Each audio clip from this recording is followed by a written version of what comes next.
getting the feeling that Zect is not here yet because I he's know. waiting for the stream to be up. I've got messages. I didn't know.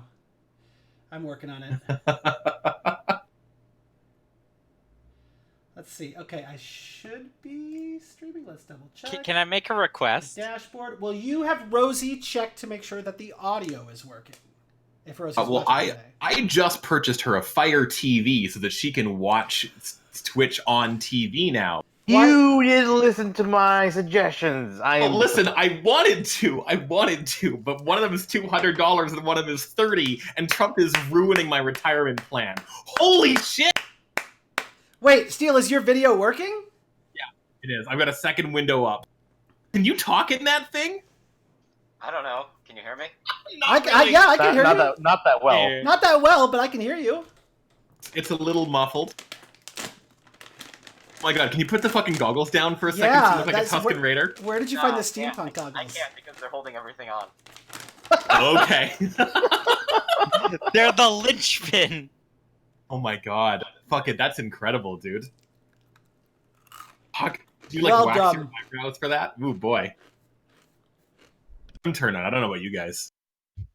Can we have the full opening song thing? Because we had it one session and you've never fucking played it since. So I was actually literally just about to say that, which is like, hey guys, I know it's gonna be really annoying when we fucking hear it like every single week, but there's like 3 variations of this song. We're not gonna do a variation. I did want to open today with a little theme song, if that's cool with you guys.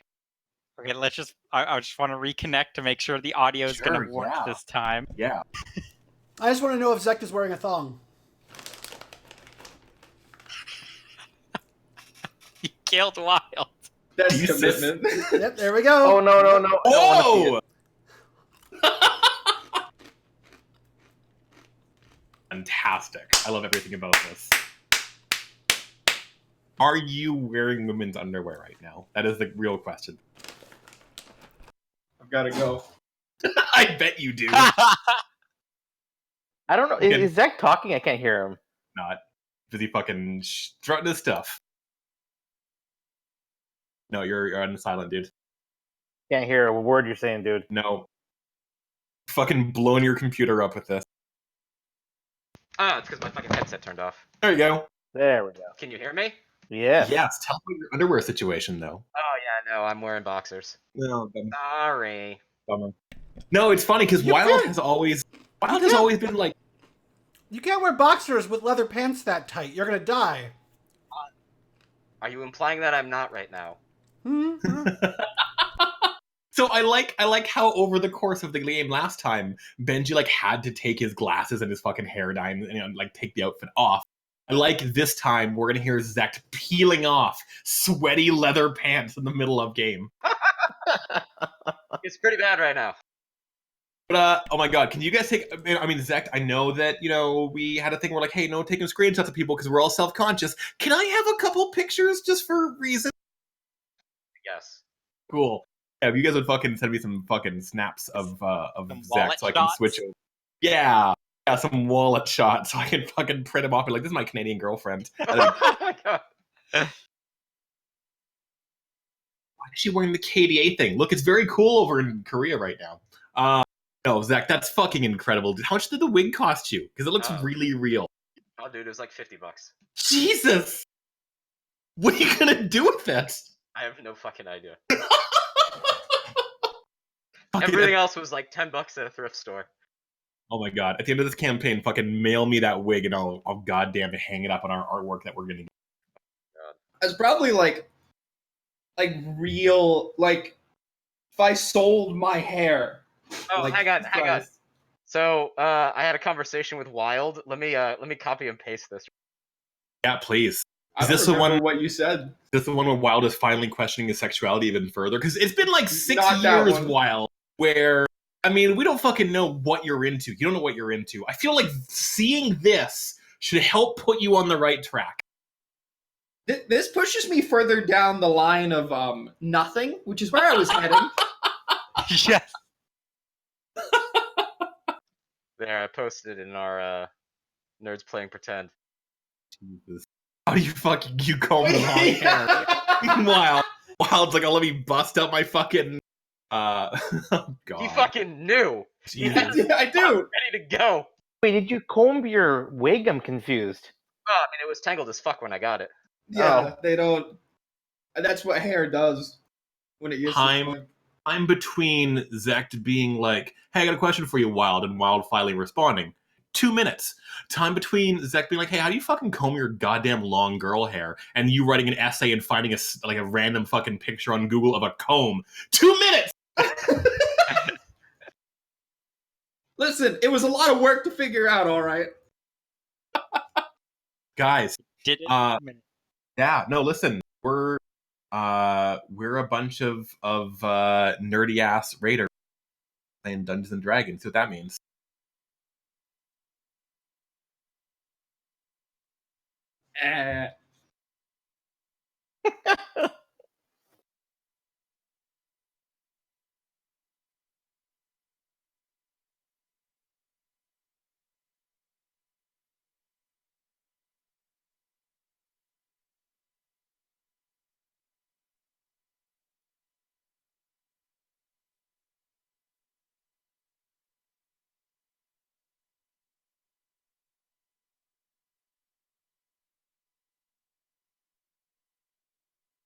I'm so glad I don't have a webcam right now because you guys would fucking see me singing along. It's a critical hit. It's a critical hit. Okay, so this is unfortunate.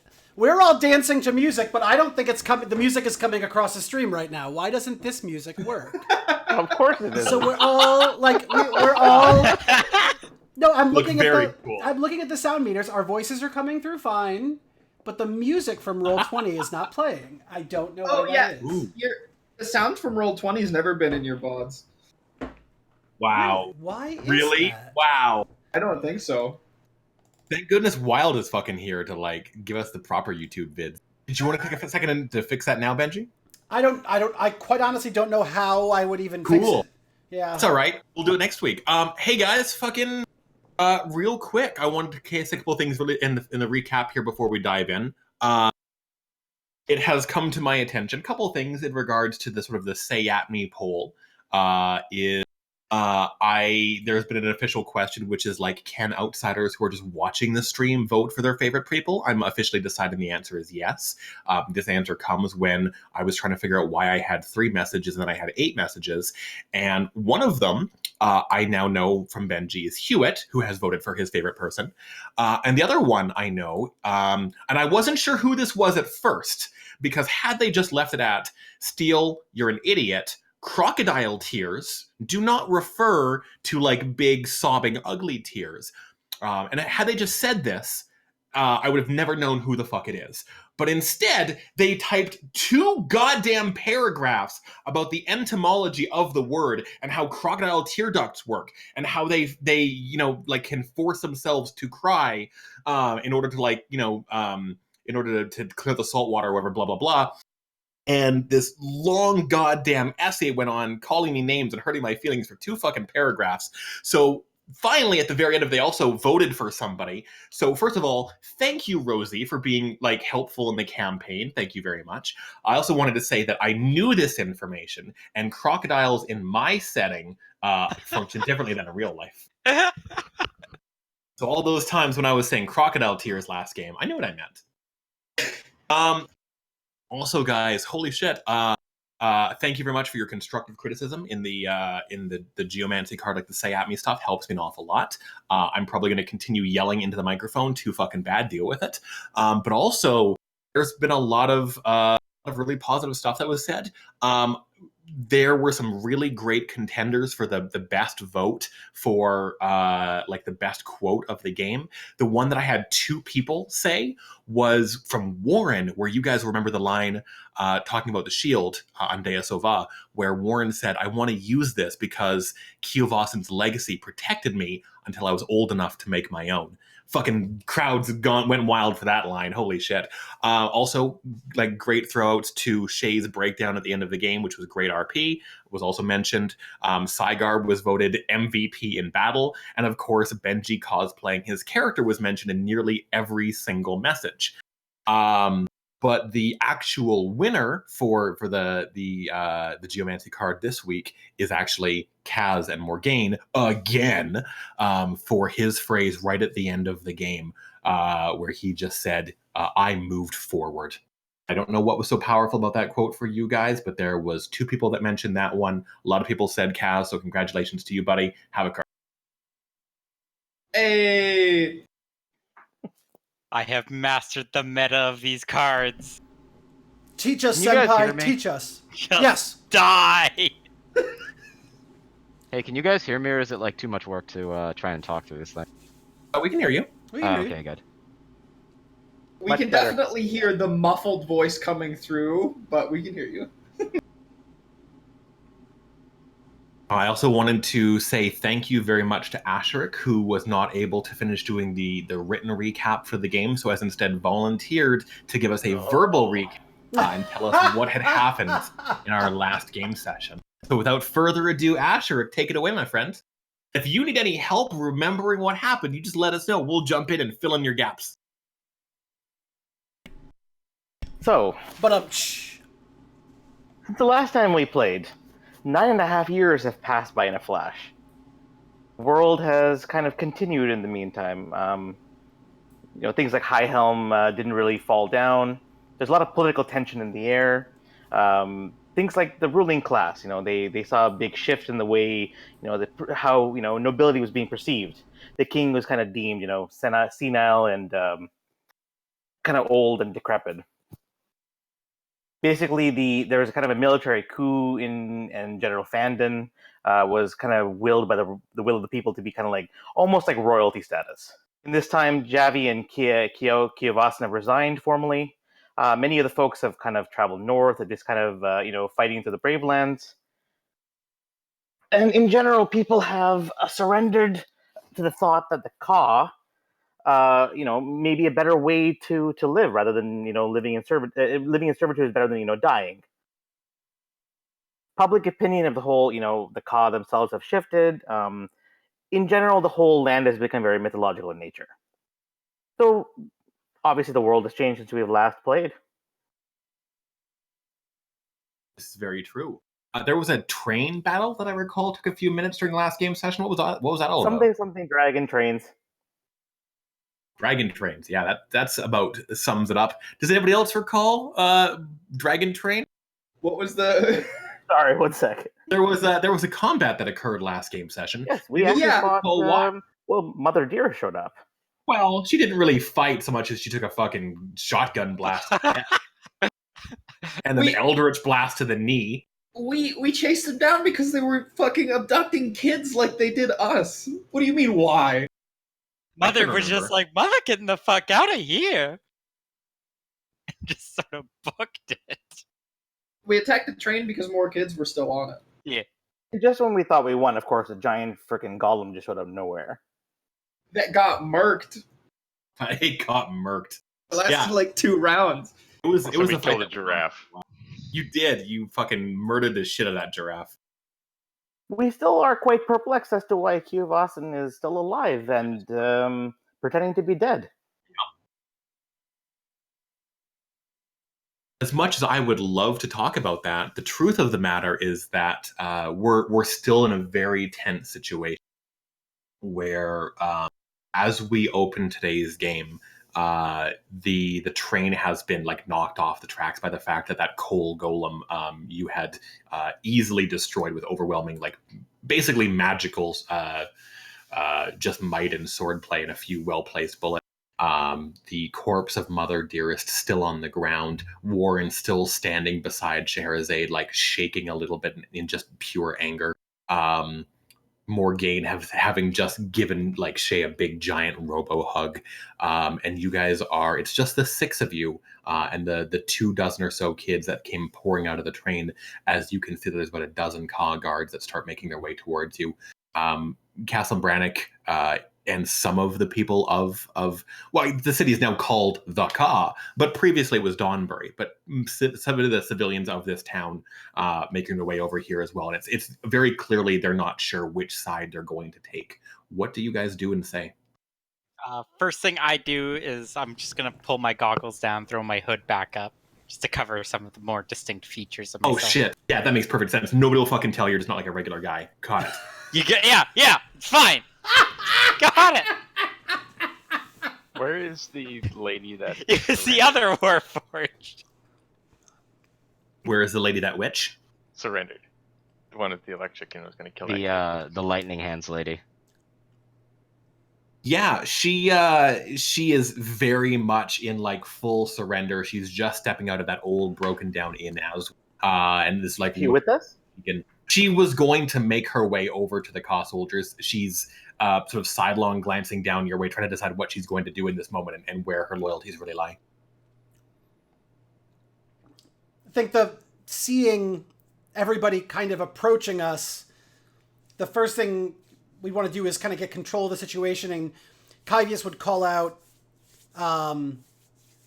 members of the Ka, you saw what we did to your train, you saw what we did to your leaders. Is this really a confrontation that you want at the moment? Jesus! Would you give me a fucking intimidate check? That's a fucking difficulty 20, homie. Whoa. What, are they coming to attack us? I thought we weren't combating. Well, they are now. I mean, You just gotta call them out. Blow up their train. Oh my god. then threaten them all. Well, Damn, son. I didn't. All I No, said was you're in it. No, you're in it. whatever. You're in it. No, 23. take that. Oh my god! Whoa. Kaboom. Corvius is in the house. And Eyes- boom goes eyes- dynamite. His eyes go a little red. I mean, they very had clearly approached you with this era of malice. This was something where they have known that this smuggling operation has been going on for quite some time. There's been a couple of groups that have like come from the Ka on this train over, so they knew it was operational. This was kind of the very first time they had stolen kids, but they kind of all knew this event was going to occur. And now the train that has been in operation for like over a decade is destroyed. The lot of you standing over what is very obviously like a pure-blooded member of the Ka, and then they turn and they see that I think your shirt's still off, isn't it? I guess it would have been, yeah, if they were wandering in after I had pulled off, yeah. I guess it would be. Whoopsie. And as you stand there with that blue gem on the end of your staff, just like refracting the light around you, spin around covered in blood basically on your skin, but also you can see that your whole body is ringed like as you are one of them. There's a note of true power and command in your voice. Geez, I hate giving you a fucking another one of these, dude. But as this entire group of soldiers immediately stops, I'm sorry, you guys are not the right map, immediately stops, there is very clearly this moment where they absolutely think better of it. They turn to sort of the leaders of the group as best they can, share a few quick thoughts, and then like begin to march back into the city without another word. Holy fuck. There is no argument raised against you when you were like, yo, do you really fucking want a piece of this right now? This trained military regiment decides that no, they do not. And they certainly intend on informing the people of the Ka to sort of pass up the hierarchies of what they want to do. But you are unmolested by this military group, this group. I turn to Kyvius with a smile. You know, I don't know if you knew, but that was pretty smart. Well, I just thought, I mean, I figured we were all a little bit tired. And we didn't... Dongberry's been split down the middle for years. There's constant conflict between the Ka and Ito. Oh, really? This ain't unusual. So, threaten them. There's always fighting going on here. Soldiers are tired. Is there, I haven't been back to Dornberry in quite some time. Is there a resistance? It's more like when the Ka took over, they never really took the whole place back. IL never got all of Dongberry back. This is just sort of their compromise. People don't like it. I don't, I think. Well, when we had more time to talk, I thought it'd be interesting to find out why Kiovossen and Brannick decided this was where they wanted to settle down after High Helm. I suppose we'll get that opportunity to find out now. Perhaps they felt a little bit sad about what happened in High Helm, and this is where they wanted to settle to stay away from the painful memories. Upon hearing, like, as you say Brannick's name, he comes rushing up on his fucking super tiny little legs. He moves quick despite his girth, because you can very clearly tell that, like, you know, he's used to long marches, and even though it's been 10 years since active service, he still has, like, the gait and demeanor of a soldier, up until he opens his mouth, when he looks at Kyvius in wonderment and goes, "By Avandра's braided lower beard, lad! How did you do that? That was easier than pissing in the tub!" Oh, I can't nearly take credit for all that. It was a team effort to put on the display that's currently behind us. And speaking of a team effort, I think we could really use some time to sit down and figure out just what the F is going on right now, because, hello, Morgaine. How are you a rabbit? Sorry, robot. Rabbit. You were not. Shit, there's the quote. Yeah. Not to interrupt. Yeah, we this got is- some kids here, though. Not to Probably, interrupt yeah, sorry.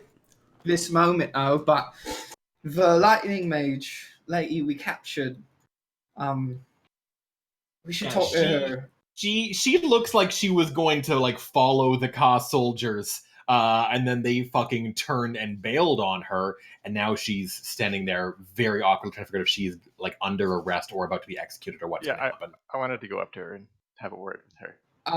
And Warren says, as you're walking, I could tell in the way she moves and the way she talks, she's probably just as well connected as Mother, or at least close enough. We can get stuff out of her.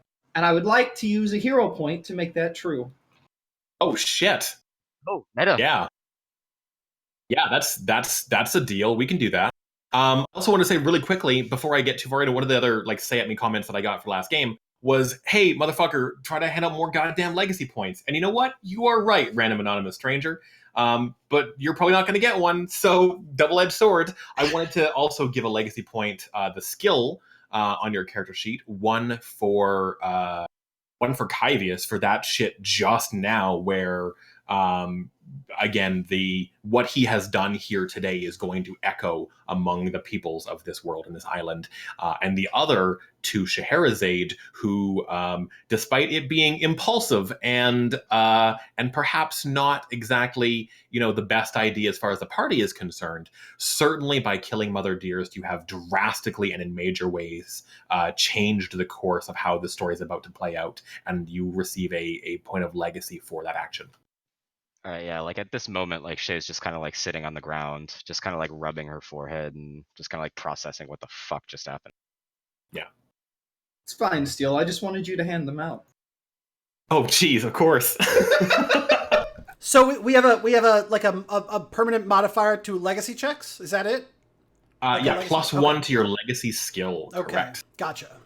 Thank you. So Saigar is going to talk to Warren. Just on a side note, Warren, do you think we need to be a little bit careful about how Shay feels about all this? Given, you know, what happened with you-know-who. You can see that he sort of takes that in all at once. Shay's a complicated thing. Just keep your eye on her. She hadn't handled these 10 years the same way a lot of us have. Keep an eye out. All right, I'll try to make a bro fist with you, then realize you're going to hand out your tentacle arm, and it doesn't work.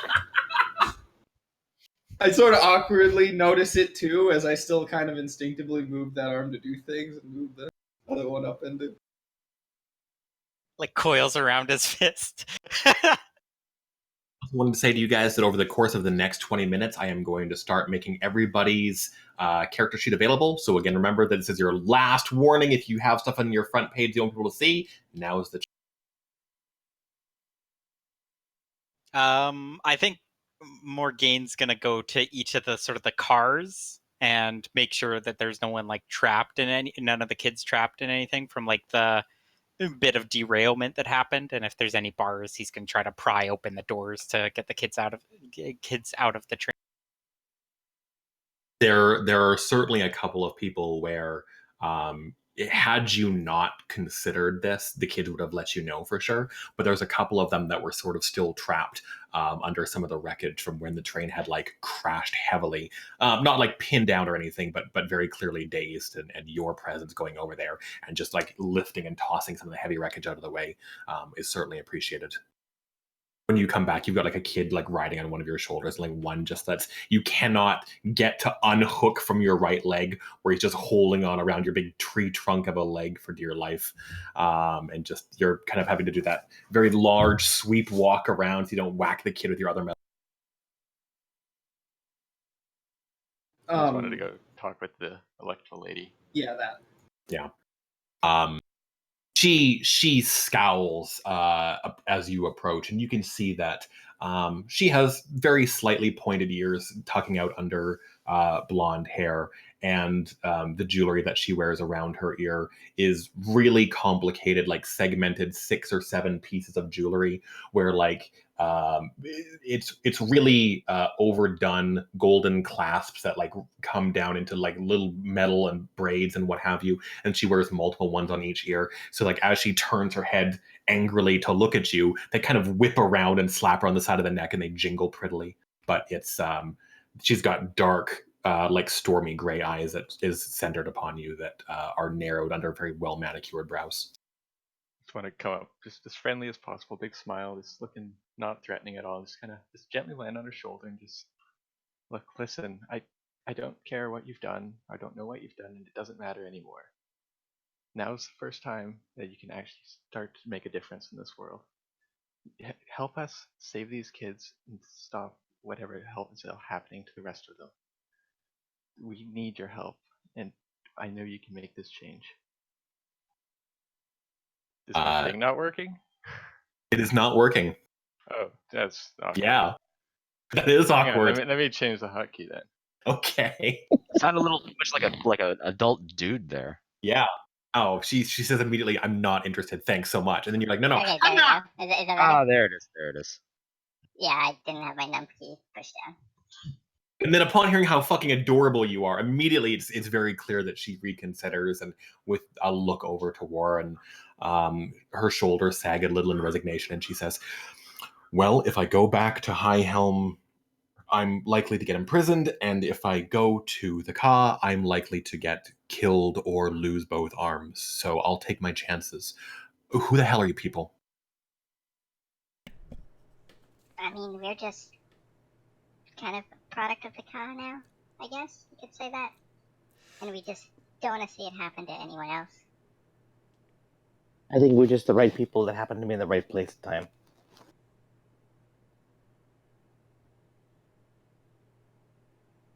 She nods and extends a very, again, well manicured hand where you can see that her nails are long blue icicle-like shards of like iron tips at the end of her fingernails. And she goes, "Laylat."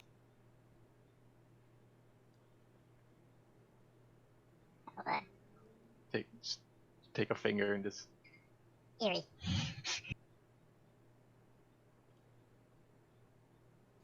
He's And so then- tiny. And then, yeah, back at the rest of you. "So I'm not arrested, right?" We aren't any kind of authority in this area. No. However, we would like a couple of questions answered. And not to intimidate you or anything, but we would like to make sure they are truthful in nature. She, again, eyes narrow immediately. "And how do you intend on making sure they're truthful?" Don't worry, I trust you'll make the right choice. Wouldn't try to trick us with too much either. The lot of us was on this train 10 years ago. She frowns a little bit, and then goes, "All right, is this where you're interrogating me?" And she sort of just gestures around to where the train has crashed in the building behind you, and the fact that you're just sort of in the middle of this sandy area while the rest of the townsfolk begin to sort of crowd around, and kids Yeah, I rush think we back should- towards yeah. their parents. Well, Let's- no, first we have to make sure all these kids are safe, and we should probably get some of this cleaned up if we can. Questions can wait. Her scowl deepens as a couple of these guys like bump into her as they rush across to get their kids. You can tell she's fairly slight, so like, you know, when these big you know, northern folk or you know, like fairly heavy set people from the Donbury like rush past her, she visibly like loses her footing a little bit. And when at this point in time Caslin looks up and goes, "Well, lads, for what it's worth, my home is your home. My food is your food. My wife is..." And then he waggles his eyebrows a little bit and goes, "Aye, not so fast." I think... No. No, I said waggles eyebrows. I'm not doing that again. Shit! Yeah, oh boy. I think it'd be best to maybe get out of the public, and I'm sorry I forget your name, but if you could accompany us for a short time, so that we may discuss in a more appropriate setting. How do you spell her name? Lae Lettete, Layla. And she is going to have a character card if she exists past this game, probably. Hopefully not. Before we wander off, can I find any of the remains of that big rock monster thing?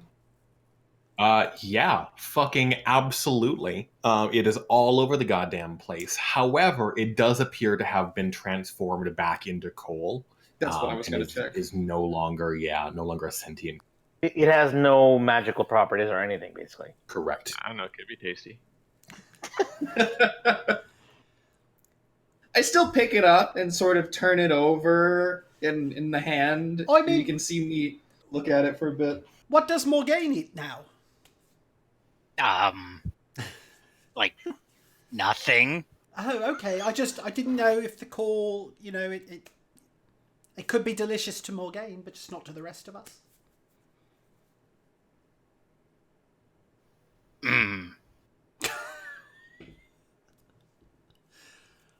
I don't know if this is the time, but how?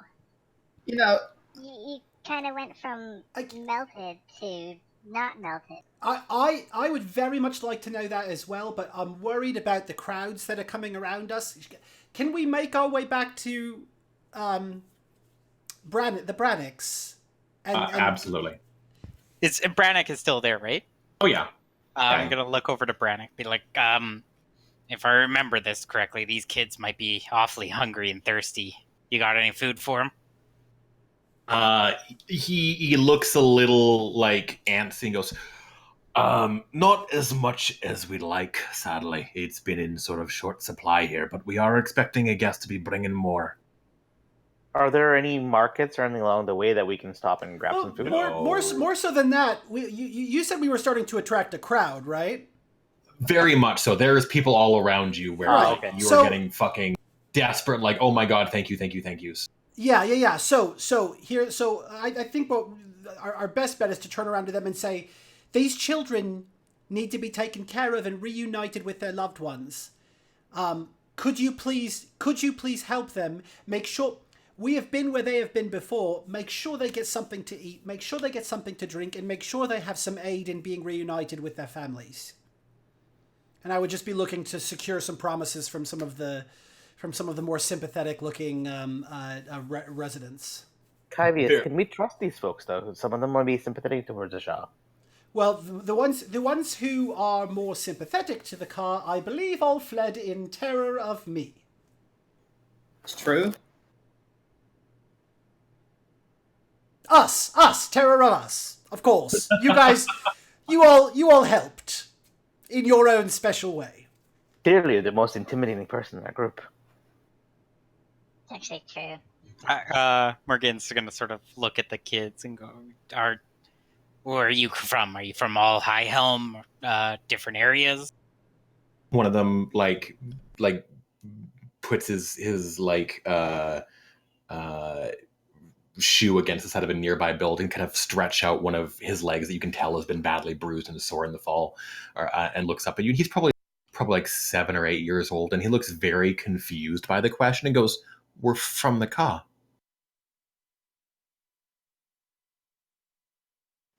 Is this all you've known your whole life? He sort of shrugs at you like he doesn't really understand the question.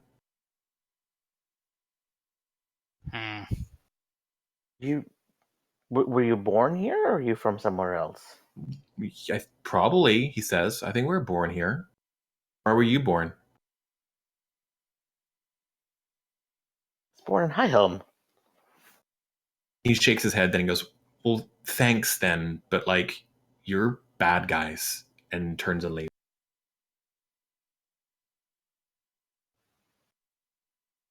Can I see if there's any magic? Just in general, or like detecting magic. What thing magic?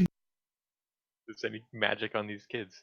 You know what? One of them is actually a snowman, and he's wearing a magical hat that gives him life. My God. Do any of the kids have magic shit? Is that what you're asking me? Oh, I was like, they were like brain controlled. Oh no, they are not brain controlled by magic. Is there mind control? I mean, this is classic indoctrination. This is not. We should. No, Eerie, but we can't. Don't be Can't disturbed. force them to go anywhere they don't want to go. Correct, and don't be disturbed by this. This is what the car does. This is who they are. Oh, we have to be resolved in the fact that we made a better choice for these children than they are capable of making themselves because of the car's influence. Because we were there. It happened to us. Agreed, but isn't this just temporary? If we dump them off on anyone, what's to stop them from just returning? I think that is what we have to discover by going back to the Brannocks and asking our new friend some well-pointed questions. We're still by the train, right? Yeah, Lilette like scrunches up her cheeks a little bit and holds her breath like she's a pouting fucking 10-year-old. Whilst a lot of the people are gathered around the corpse of Mother Dearest. Could we use Daglebite to get back to that? Before we go, can I go over to Mother Dearest's body and take a vial of her blood? I guess the question is, do you have vials on your personage? I probably would. Okay. I guess you do have the syringes all the time full of like healing liquids and stuff. So yeah, absolutely. It is, despite her exterior skin, as you guys will recall, being like a red in color, the actual blood is like a glittering. It's almost like a mineral sand. Wow. That sounds uncomfortable. Not nearly as uncomfortable as the faces of the people who watch as you fucking walk up and just like take some of her neck. And the conversation you can hear kind of between them is like, do they just vanish? I mean, is somebody going to come for her?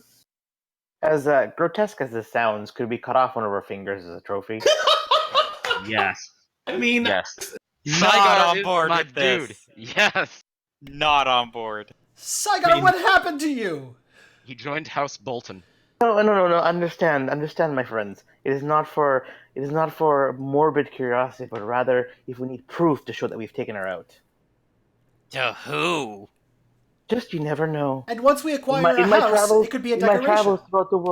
In my travels throughout the world, I've known the strangest things sometimes come in most handy. My the most God, unexpected Saigar, times. there's kids here. You can do it quietly. No, they're literally looking at her body. Could I roll What a a goddamn Could I roll a conscience. stealth check and cut off her finger while Can no one's I looking? As I'm stealthily, talking to you, can I I feel like- stealthily dismember the corpse? I am Listen, staring at you, Listen. sir. you Just guys a need finger. to remember this is Asterix's first tabletop D&D game. Sorry. We all go through this amazing phase, guys. Absolutely. I know, I love it. I love Couple it. of Sorry. things. Couple of things, real quick. We've talked in the kind of the past about what you keep on you. Your dismemberment tool of choice, just like a pocket knife that you keep. Do you have like? I do have a small dagger that I carry around with me. Okay. If Saigar's coming over while I'm at the body, I'm actually just kind of like stand up and just help like kind of like obscure what he's doing. It's really hard, but I do want There's you to a go crowd. ahead. Yeah. Can I roll? Can I roll you- to support? You guys can go ahead and roll. No roll necessary from you, Shay. But if you want to go ahead and roll for me, Saigar, your stealth skill with a +2 bonus because of your teammates' assistance. Again, this is very difficult because all eyes are on you. Yes! It is difficulty Take the 20. finger! Are you fucking serious? I want to paint a quick picture here where Warren had been keeping a very close eye on Shay. So when Shay went to the body, he just kind of followed along. And he sort of just watched, kind of cross-armed as this happened. And he was like, well, okay, people do weird shit. And then Saigar comes up, takes off a finger. And he's very much the guy who shouldn't be here right now. I really like to imagine that Warren is like, all right, at some point in time, I'm going to have to come clean to my teammates about how my magic works. And you fucking watch as like Saigar just takes a finger, and you're like, oh, okay, this might be easier than I thought. might not be as weird. It definitely I'll- crosses my mind. I'll see Warren kind of like follow and like I'll look him in the eye, but like I just kind of like really quickly avert my gaze. He doesn't seem to be judging you for taking the vial. If anything, he seems kind of interested. I am definitely being judged, though. Being judged by the people. Just kind of roll my eyes and help Saigar or offer Saigar a hand, up off the trees. Morgane's gonna sort of like start looking away and start herding kids over and get them moving. Can we get out of the heat? I need a drink.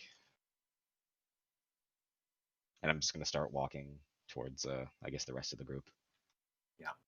Brannick is pretty insistent that a lot of you like return back to his abode, where he basically reminds you that I'm gonna have to remind you that for personal reasons, second and third floors are off limits even to surprise guests, he said.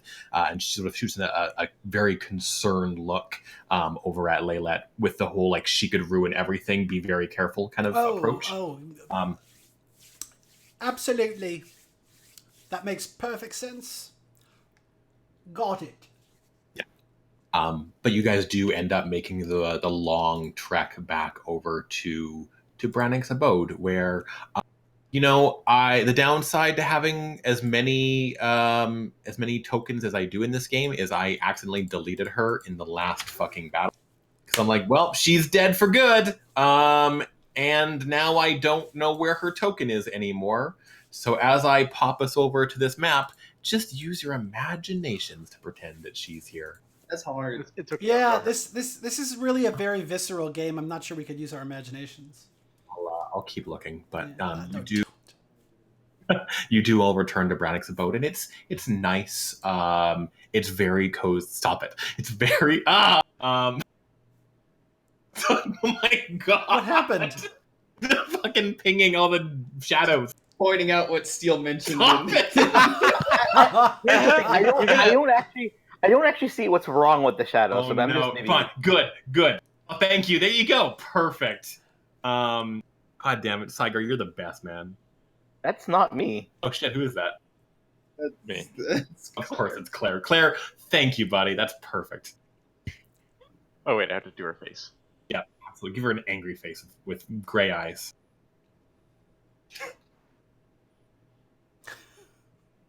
Oh, it's like I'm really there. And you may want to run a health bar over her ear just doing the safe For side. sure, yeah. Hang on, we'll fucking take care of that. Riddle. I got the health bar. Okay, cool.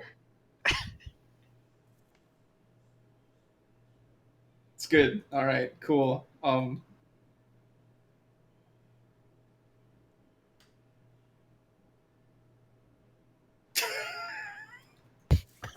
Is she dead already?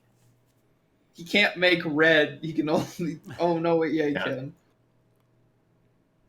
Oh, I like this. This is RPG music. Yeah, man.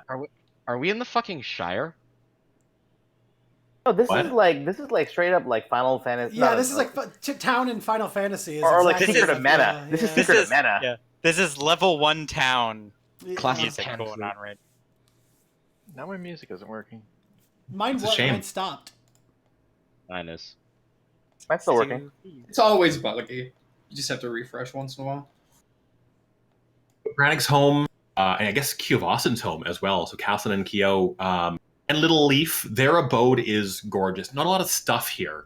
There is one painting on the wall of a very angry-looking, like, dwarven matron. But that's really the only sign of either of their families that you see anywhere, where it looks like they've sort of just built themselves a little home away from the rest of the world. And it's very clear that this is like there's obviously some stuff here that's like childhood design where they've long imagined parts of this building.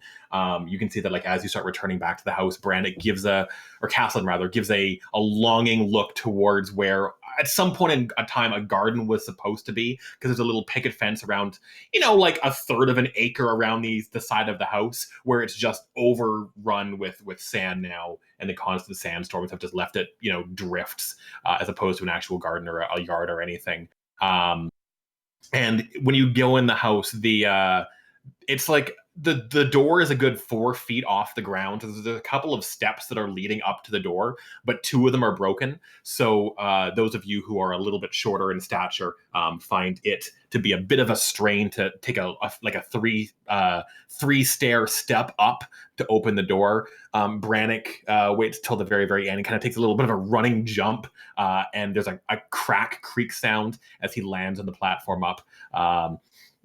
Kind of grunts like been meaning to fix that. That's the next project. And follows you all inside.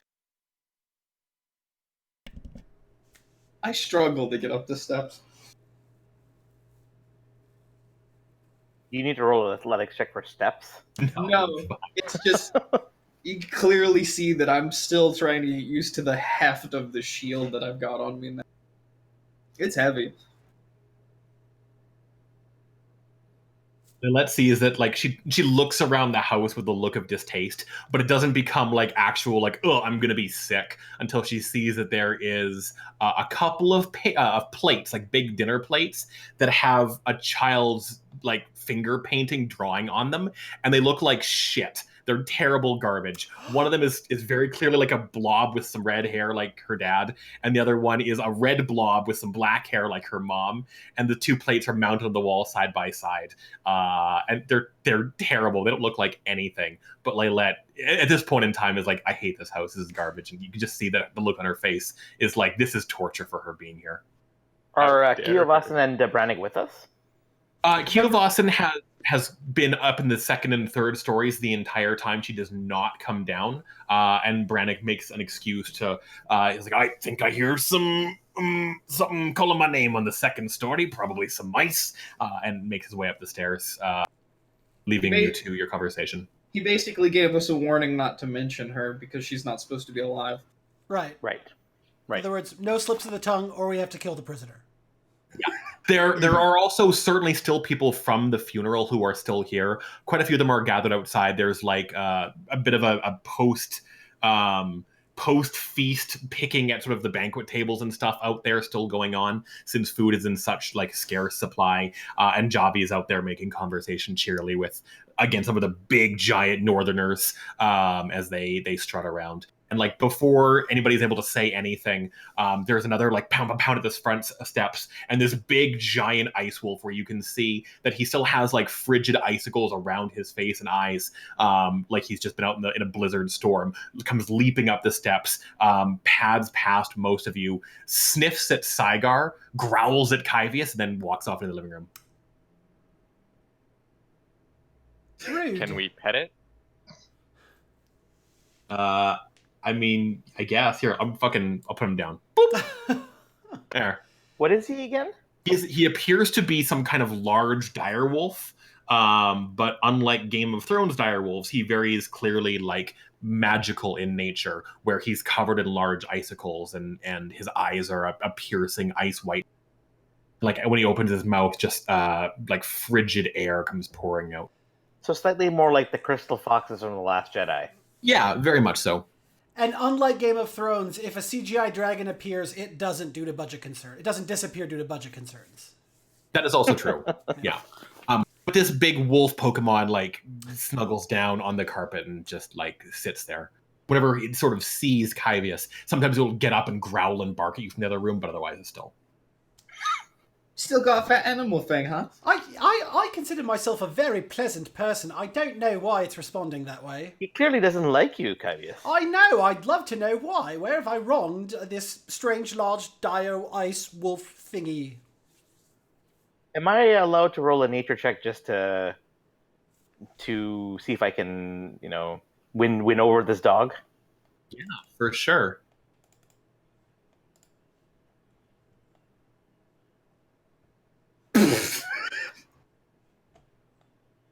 Can't fucking believe your guys' rolls. 19. What is it? Like everything's a 19. 19. Yeah. So I'm able to beckon the dog over and basically soothe him a little bit so that Kyvius is able to not get barked at so much. Yeah, you immediately like go for the head scritch and he like sniffs your hand a little bit. Teeth bare back, and you can see that all of his teeth are all likewise. And gives you a very hard look, and then rolls over onto his back so you can like rub his tummy. Oh. Warren kind of comes over, and when he comes up to sniff and does the thing where he pants ice breath, Warren kind of does a small imitation where he takes a deep, long breath, and a similar sort of icy cold kind of leaves his mouth. Warren, are you going to roll over and expose your belly as well? Nah. Is that the sort of things you're into these days? Oh, I'm into quite a lot now. You and Shay should talk.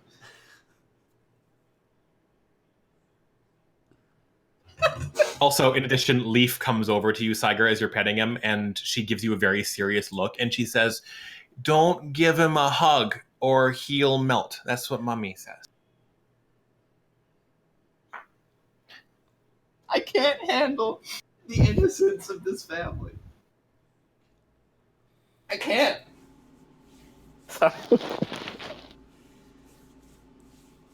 We've got a fucking prisoner. Somebody. Yeah, I know. Yeah. All right, let's. I I believe it's been a long time since we saw each other, and a lot has happened since we just saw each other for the first time. We should probably address this in priority order. First off, we have a prisoner, not a prisoner, an honoured guest. Why don't we start with questions for you, Layla? Laylet, she says. Laylet, yes. Forgive me. I'm all ears. Where were you taking those children? Well, she says, you have to remember that it's a little bit different now than when you were kidnapped years ago, because it's not really kidnapping when they're already, ours, she says, with sort of a bit of a...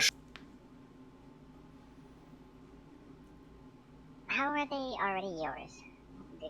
Explain that. They belong to the Ka, she says. They were born here. They're going to grow up here. They're going to die here. They might die on your soil, but for our Ka. What exactly is your cause? Unity. It's the same thing the Ka's always wanted. Warren says it in unison as she does unity. Nods a little bit at you.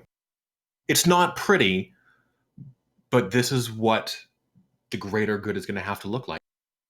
Are you certain that these children were born here? How can you be sure of this?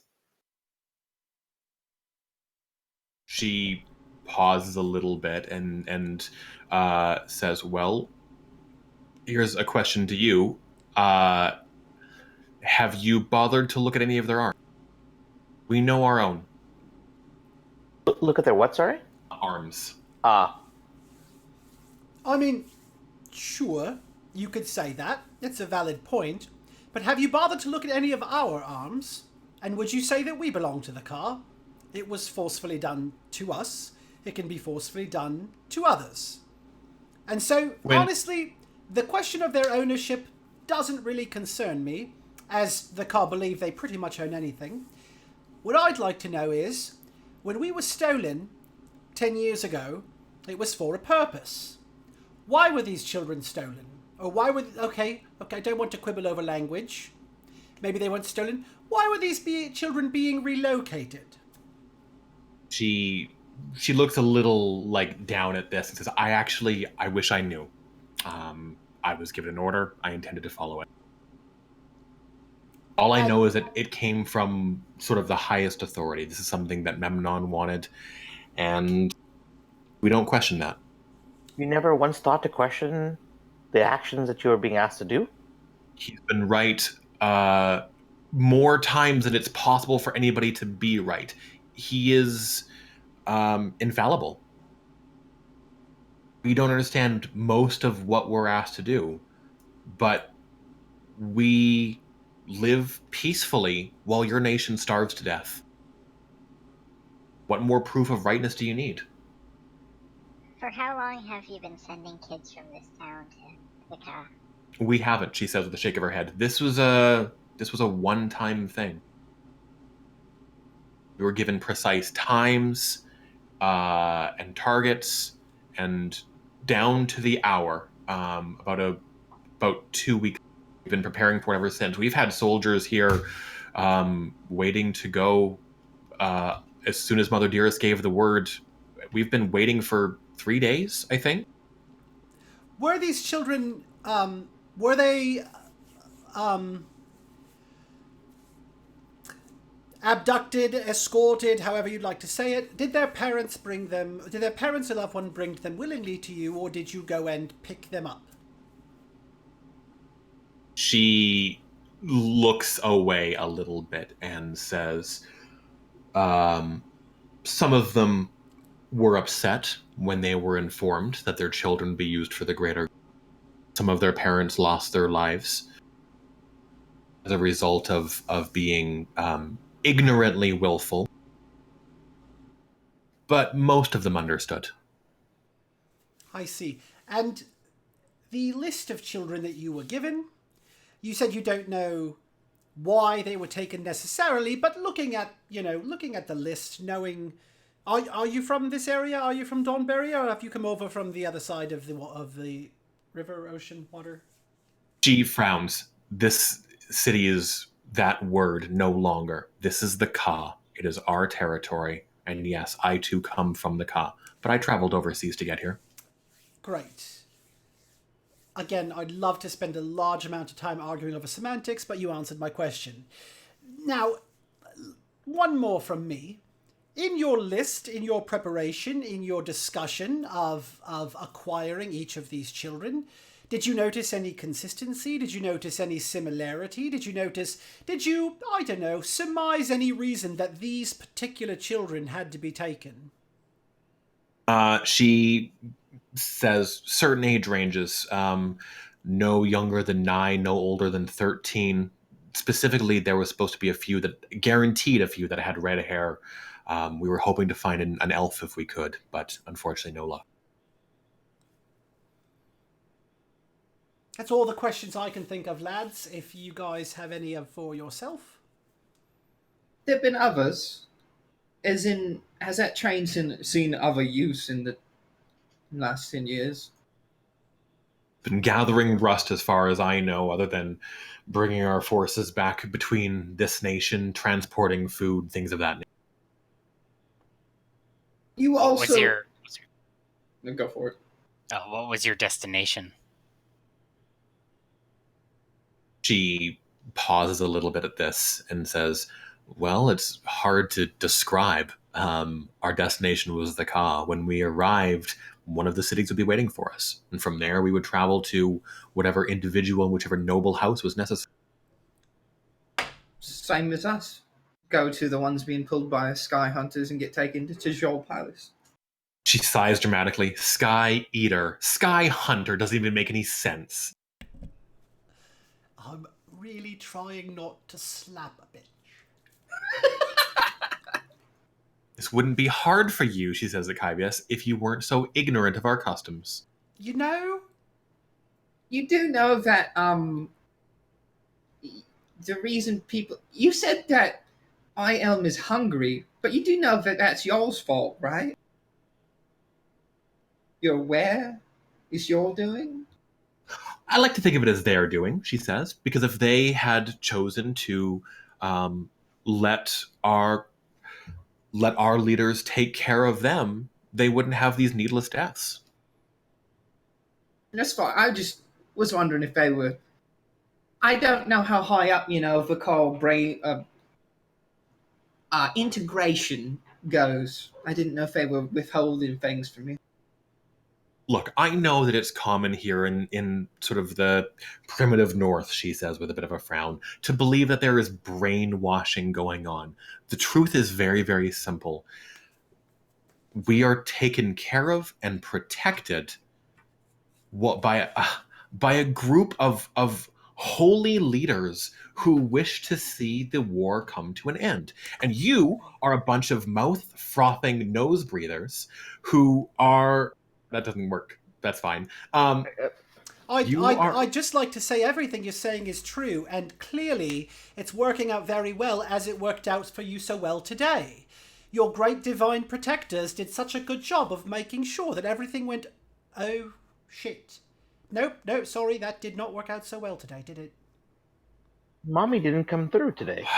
She sighs and says, at the end of the day, you'll all be dead.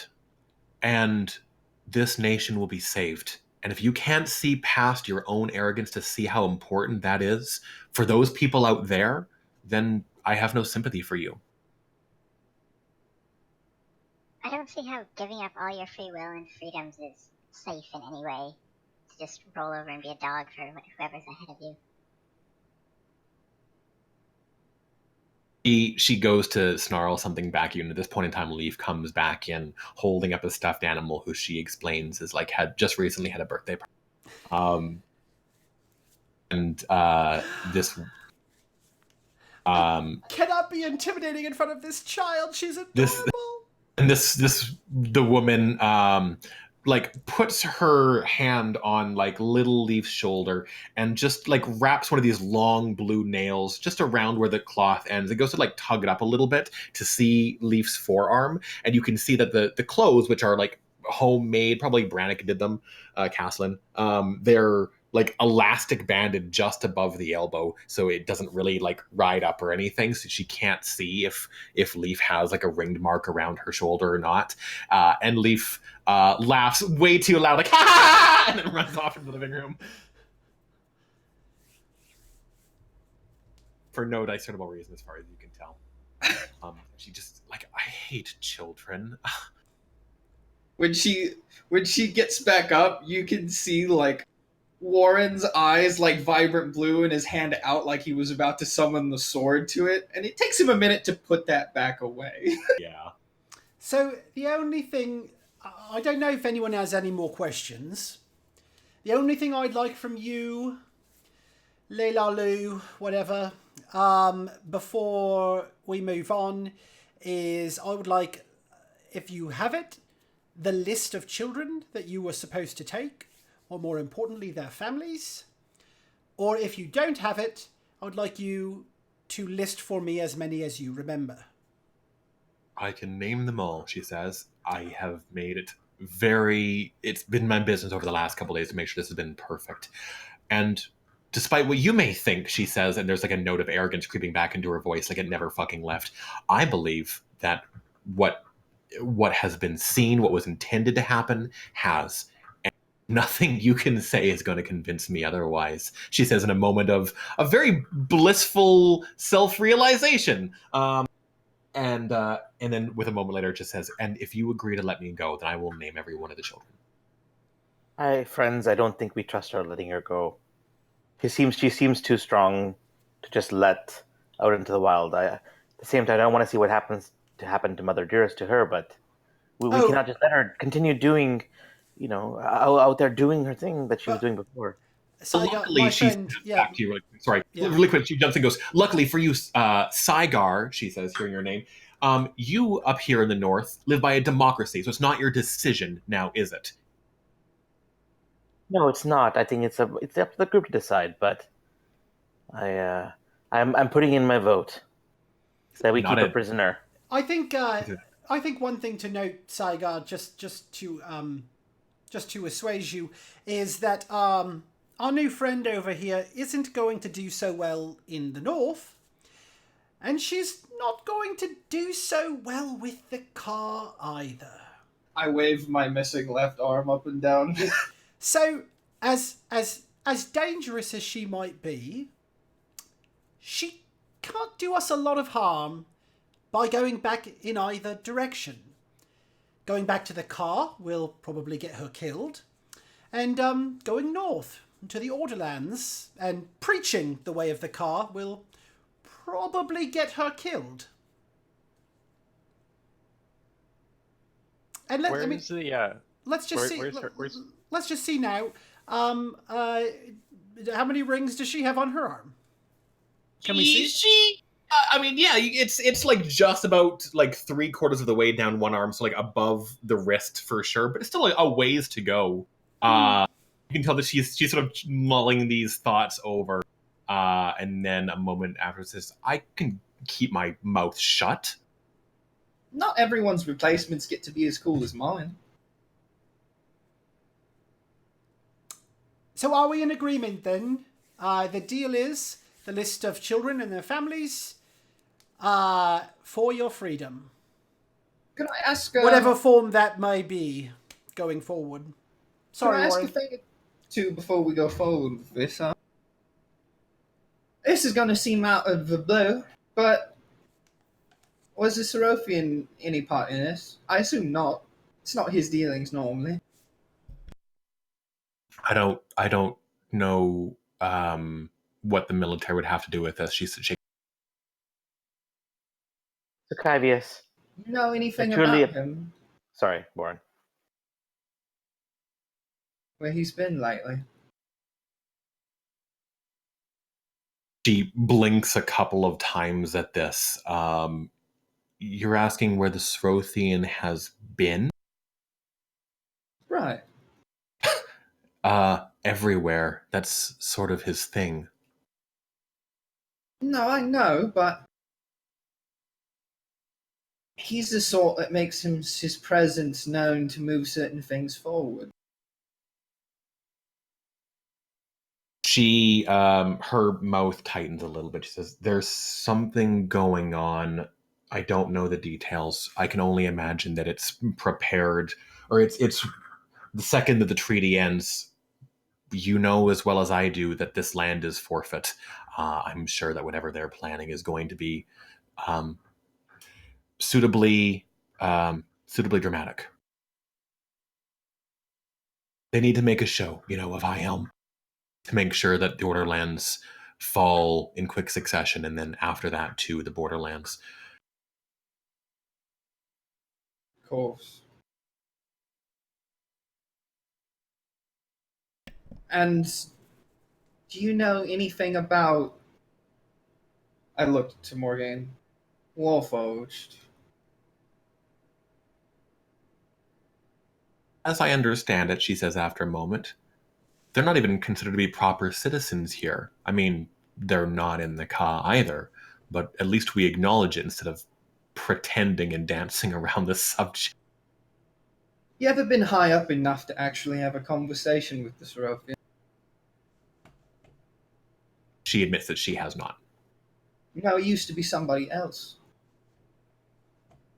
Is this leading into blackmail? What is this? No, I just...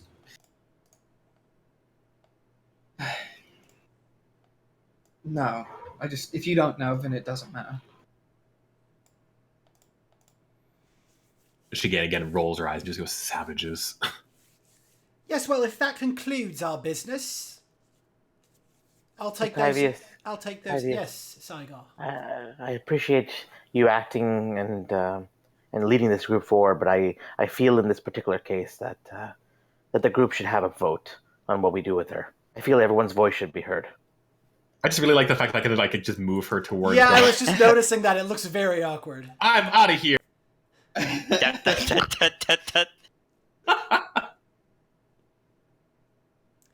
Could everyone vote on seeing what they want to do with her? Keep her prisoner, or accept the terms of her offer?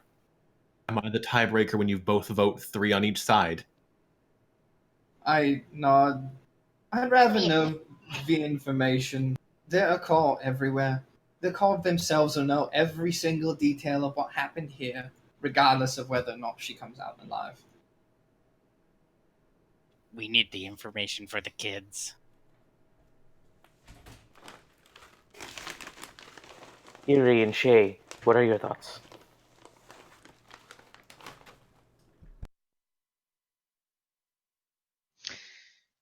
I think we should get the information.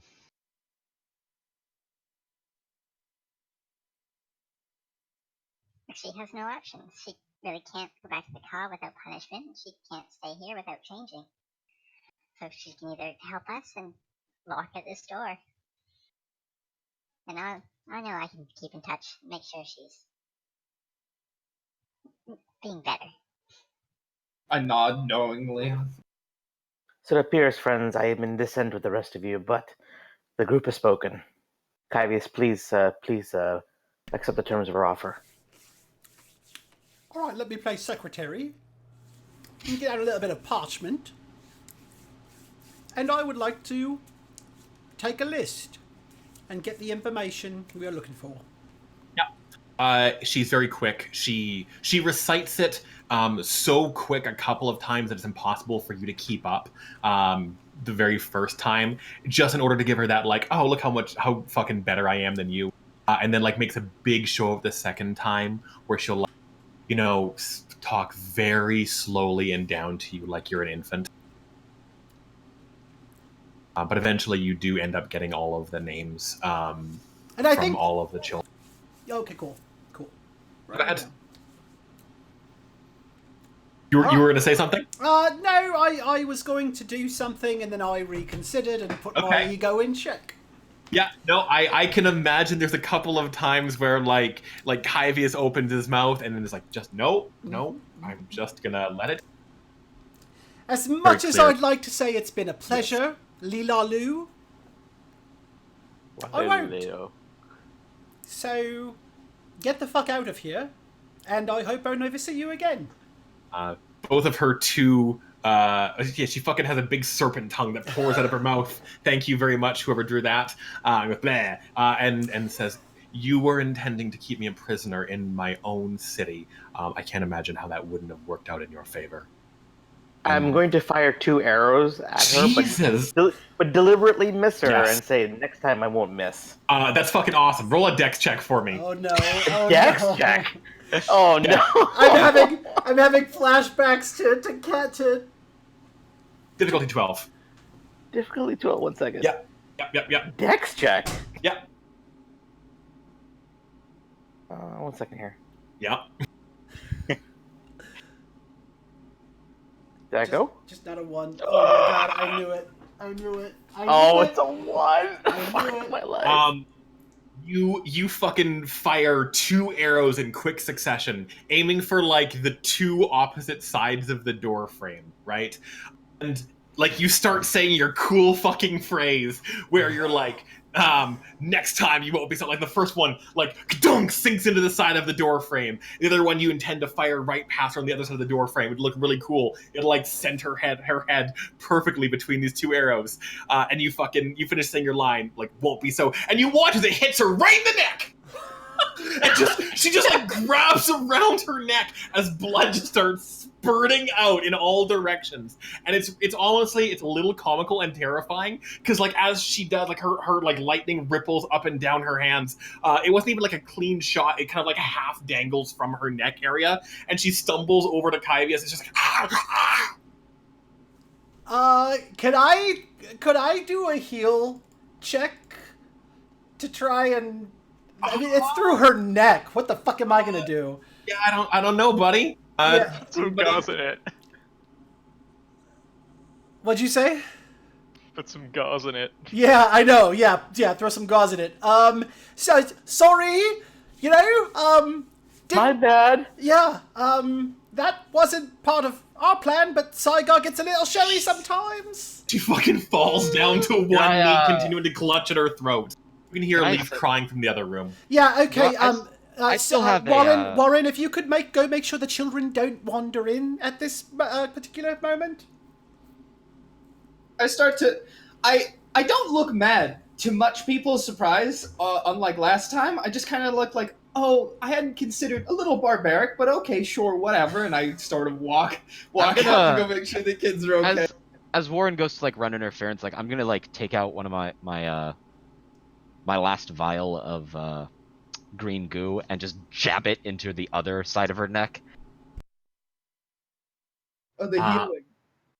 Yeah, and then heal her. Is this enough to keep her alive? I think it would like stabilize her, but she would be pretty much injured for the rest of her life. And then I'm gonna grab her by the whatever, like by her neck, and just like do like the like the eyes, look at me, and then point to Saigar as like, you see the two of us? You saw what I did to Mother Dearest? We're crazy. Now get. Shakily, Saigar says, "Yeah, and that's right. Don't you ever forget that." I don't know if she's conscious. Listen, dearie, he's fucking and I'm just gonna be like shaking her, like we're fucking crazy. Yeah, no, she like is thrown back against the table as you fucking grab and shake her, and you watch as like the green liquid begins to like fill her wound on the outside, and you can see that it almost like supernaturally begins to harden, kind of like in those spy movies where there's like a spray or whatever that you fucking put on an open wound to kind of close. That's a real life thing that I don't know what it's called. And then as she like starts to get up, I'm gonna just pull out Chastity and start like loading each magazine individually and be like, now let's play a game.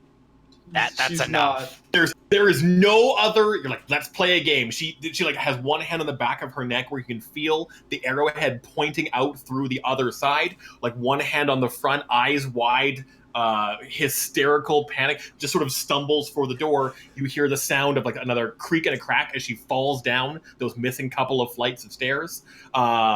There is the sound of people outside, like in panic, as some of the big northerners rush over to see what's going on. And there's a trail of blood left from where the front door was over to Shay and Kyvius, and then back to the door. Okay. Put my gun back down my chest. This will have to be something that we discuss later, but it would be good if when we make a promise or a deal, we attempt to adhere to the spirit of it as much as the letter of it. I'm sorry, Kyvius. I let my emotions get the better of me. Listen, of all people here, I can absolutely understand that. I went a little wackadoo with Mother Dearest, of course. It's just a note for the future. I'm certainly not criticizing. I mean, I could have shot her, but I didn't. And you know what? Shay, throughout this entire conversation, I must say, just given the previous hour of activities, you showed remarkable restraint. Eerie, you think this wolf will get bigger? Like he'll be like cool ice breath or something. We're just in the living room. Okay, I am gonna look around. Whatever we can. I'm gonna look around for a mop or something to clean up our friend's kitchen that we just desecrated. There is indeed a mop, but there's not like a bucket. So when you can't find, so that when Brannick comes back downstairs and like Leaf is crying and he like walks into the kitchen and looks at you, You're like, you've got the mop in the sink, like pushing, like putting blood down the sink, looking back at him. And Can I keep Leaf in the kitchen or in the living room for a second? Walk in for the sure. kitchen.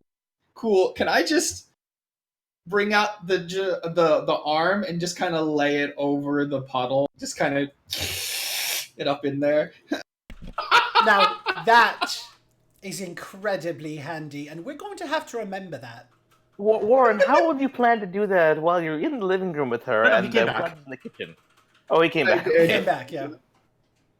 And like fucking arm hoovered it all up and went back to playing with Leaf, who is not playing. She is crying. I should use my correct terms. Yeah. No, human blood is really unfortunate, and I don't like this, but it's a good solution. I'll just move back. What's your point? No, yes, you know what? When it comes to cleaning up human remains, you're going to be our expert in the future. In order to get Leaf stop to crying, could I use my newfound friendship with the dog to do a trick for her? Yeah, the dog does not know any tricks, but Well, never mind. No, hey, what was the trick you were intending?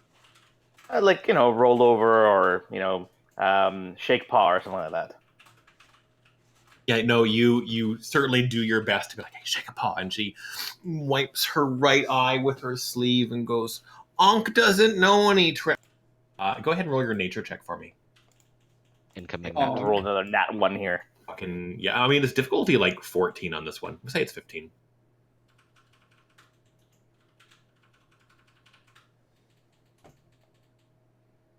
Yeah. It looks at you and whines a little bit, tips its head to the right hand side, confused, and like you eventually put your hand underneath its paw to lift it up to shake. And as soon as you do so, you realize that it is in fact made of snow. This entire creature, and like as soon as you touch it with your body heat, it does begin like a little bit to grow moist in your hands. And just that realization, you're like, oh geez, you just sort of put the dog's paw back down. And look sort of worriedly over at the fireplace, trying to figure out how it's coping with this heat and not melting. But it really does just to seem to be like your touch.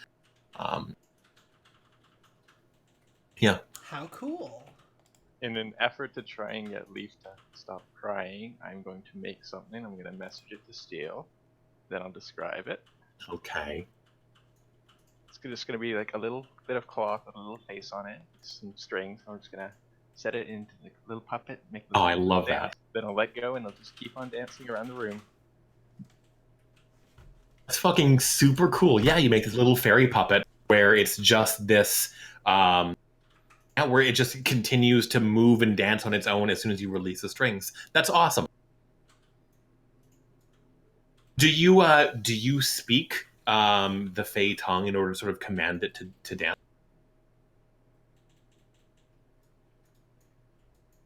That's a long pause. I would assume so. I was saying, are you checking through your language, or like what do characters speak? Oh, it's just I just need to check what language was. Just Elven. Yes, it is just So, just yes, out of curiosity. I do speak Elven. Okay. I mean, I assumed. Besides Warren, does anybody else here actually speak Elven? Nope. Nope. Okay. I want to just quickly rule that for stuff like this, any little magical object you create, which is not really like bound to you necessarily, anybody can kind of like continue to have it go as long as they know the command word that you set up in Elven, if that works for you, Claire. Yeah. Okay. Yeah, and she looks delighted by this, but she's still very upset. Brennick Caslin comes down in the kitchen and he sort of, after Warren's arm goes, "Feed me, Warren," and Hyvius get a weird shifty-eyed look from the dwarf as he goes, "Well, we just got word from our guest. He won't be here till the morrow, so if you want to settle in, find a place to sleep here tonight, we'd be honored to have you as our guest." Appreciate that. Sort of sorry. I think it was an Sorry for all accident. the commotion. We didn't really mean to make a mess of your kitchen. It's all right, he says.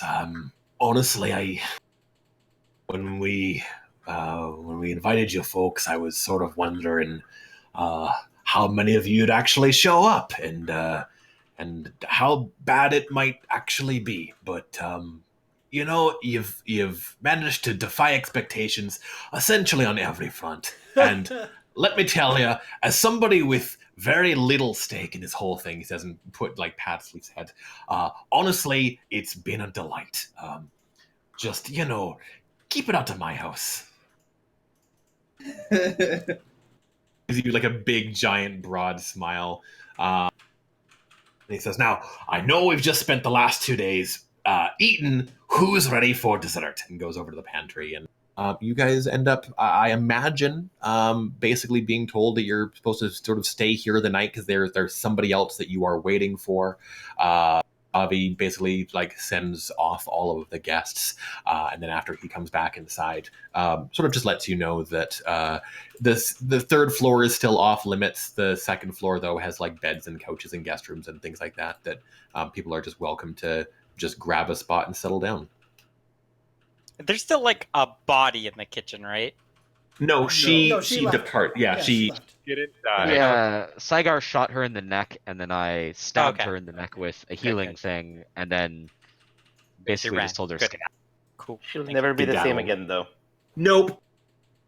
I knew it was going to roll a 1. I just knew I it. knew it. Fucking was knew it. quite Freaking honest, that one. like I was absolutely getting flashbacks to the coin, to the fucking coin flip. Like Yep, that was it. that, it was just like fate echoing back from the past. Such a fucking cool line, though. I am mad because Saigar has mentioned a couple of times. Ash has said that Saigar is like a very chipper person, good sense of humor. So he's got a cocky grin on his face the entire time, where he's like, "And don't come back," and fires an arrow into the wall, and then fucking into her. Yeah. He hits her in the neck wall. I imagine it's like one of those scenes where like he like bumps his like elbow into the back of like the wall or like the doorway or something that's just like, oh shit, I released my. Oh, Jesus. My bee. Daisy. Oh boy, oh boy. Do you spend the night? Are we Yes, but all? we have a lot of other stuff to talk about. Yeah. I hope, Yeah. hopefully we're all in the Things to same talk room about. because we've got some stuff to talk about. Is this like a powwow where we get some pillows And and some I kumbaya. think it's time for a slumber party. Is that Brannick's token? No, that's Javi. When Javi? Javi. Oh, yeah. Javi. I don't have a token for Caslin. He was never meant to be this important. Make one, but I haven't had time this week. Yeah. You guys are all sort of ushered into a small little bedroom on the second floor where it does, you know what, if you guys really had like, a childhood together, like a normal childhood, we're making fucking slumber party jokes, but like kind of. Like I imagine that Shay's doing Erie's hair. What? Nothing. What? No, it's very Spartan, this abode. Like they did their very best to make it like homey, but you can really clearly tell the whole building is kind of leaning a little bit. It's all very crooked. The floor is basically just scrap wood. This is sort of the retirement plan of like a former soldier and like a former commander in the army. So it's very clear that they were working outside their means building this fairly large 3-story building. And it really shows in the design in parts where there's some rooms that are basically empty, except for like a bookshelf that has like 15 books on it, or like a dresser that it was a project that he clearly started, but then only got halfway through, realized that he was building it incorrectly. So it ended up just being one drawer with 2 big pieces of wood on either side, like jutting up from the top. With like another piece of wood kind of balanced uncertainly on the top, and there's nothing you can really do with it. It's all very ramshackle, kind of the higher up that you get. But you guys sort of settle into this room, find just sleeping positions, and despite the fact that you're kind of like wrapped up here, Kiovasan comes in about 2 hours after you guys are well into the conversation, which I'm not going to skip past. I promise we're letting you guys do this. But she is wearing basically like pajamas with large bunny style slippers. You know that these creatures are called Skafa. They're like the trickster playful spirits of the northern provinces, but they're basically rabbits. They're just super intelligent, and they look like they're 2 Skafa that have been skinned, and she just wears them on her feet now like slippers. And she comes in with a big platter of like hot chocolate and things like that and starts handing it out. And Leaf is at the door and she's like, Mommy, come read me a story. Or is it you can't because you're and she like laughs hysterically and gives you all like a ruffle of your hair and like scoops up Leaf and is gone.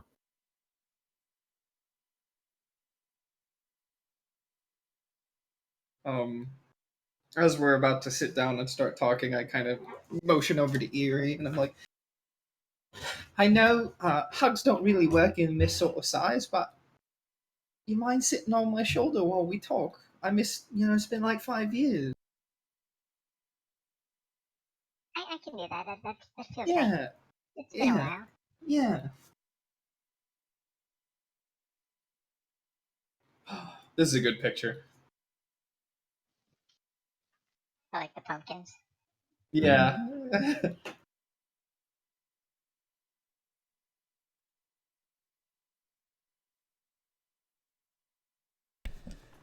I like to think it is kind of like that for a minute, where there's that soak in of like, we really are all back together in a room after 10 years. It's a silence, but it's not an awkward one. No, yeah. Okay, but before we start, we need to make sure that he And I'll point at Morgaine. is actually the Morgaine like he says he is. So we should ask him a question that only he would know. So, Morgaine, if that's your real name, what is your mother's name? My mother? Eerie, do you know his mother's? I'll whisper to Kyvius. No.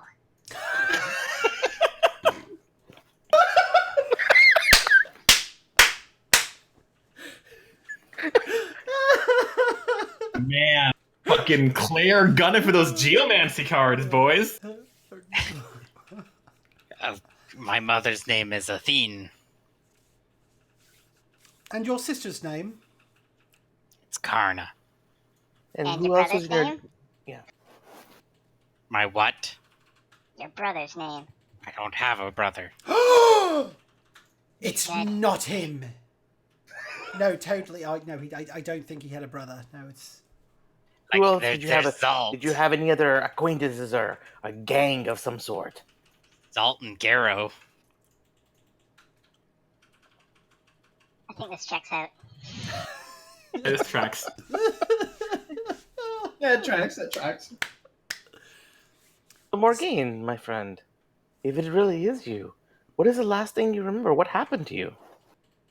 Last thing I remember, well, I walked to this town. No, I think, but like... Right. I think the number one question on everyone's mind is when we left you,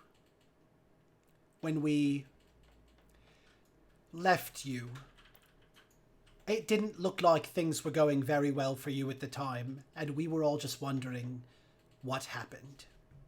Well, to put your mind at ease, it was only bad for like 4 to 10 minutes. Then it all sort of got Quite the over. window. Kind of a long, yes. Okay. And what happened after miserable pain and melting after 4 to 10 minutes? Honestly, nothing. It just... nothing. The pain stopped. It was like I was in a darkness. I couldn't feel anything, hear anything, see anything. But and you were still conscious then. You still had I'm not awareness? sure I would call it conscious. I was. How long did that feeling last for you? I'm not sure. I couldn't really keep track of time, but Karna said it was roughly a year to 2 years that I was gone for. Wait, so you've seen her? Yes. You've seen her, and when you awoke after a year to 2 years, you were like this? Well, it's tough to describe, but it was. Do you know the feeling when you're lost, and not the action of being lost, but the feeling of lost? You know, when you properly don't know where you are, that feeling that you have. That's what it was, and then one day it felt like if I did something, I would lose that feeling, and that's when I woke up. As far as I could tell, this was a body meant for, I think, the Cerothian. I've never gotten full confirmation on that. But listen, there was a lot going on. This isn't easy for me, and he's sort of turning his hand awkwardly. So I've had to learn. I haven't had a lot of time to think about why. But when you awoke, and by the way, no, when you don't want to talk about this anymore, obviously you can tell us when you want to move on, and we could discuss it later. But as you can imagine, the events that precipitated us leaving the car have been with us for a very long time, and so we're obviously very curious about them. I'm just wondering, when you awoke, Kana was there. Well, she was eventually there. She wasn't there when I woke up. When you woke up, she wasn't there. Okay. No. So how long have you been awake? By my count, probably somewhere between 7 and 8 years. The first year was very, fuzzy to me. I can imagine. Where did you wake up? Where I died. Well, ish, same city. So within the car then. Mm-hmm. Do you know now that Karna and all your old friends are with you? That's why she was there. So how did you get here then? I left. You just left. Yes. Are Warforged not? We heard from Leylette that Warforged are acknowledged, but they'll never be part of the cause. So I wonder if they just get free reign to leave and come as they go. It's complicated.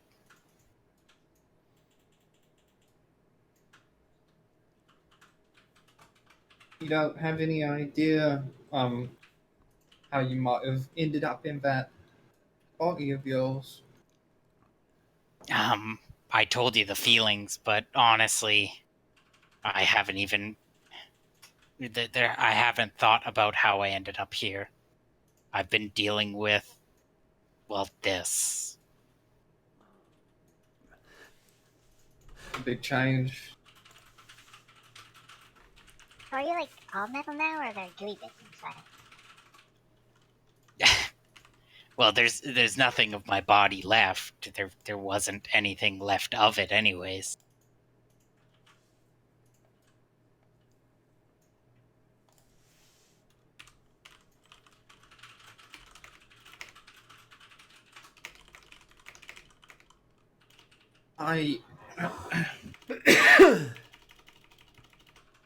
So you just had to leave the call. Mm.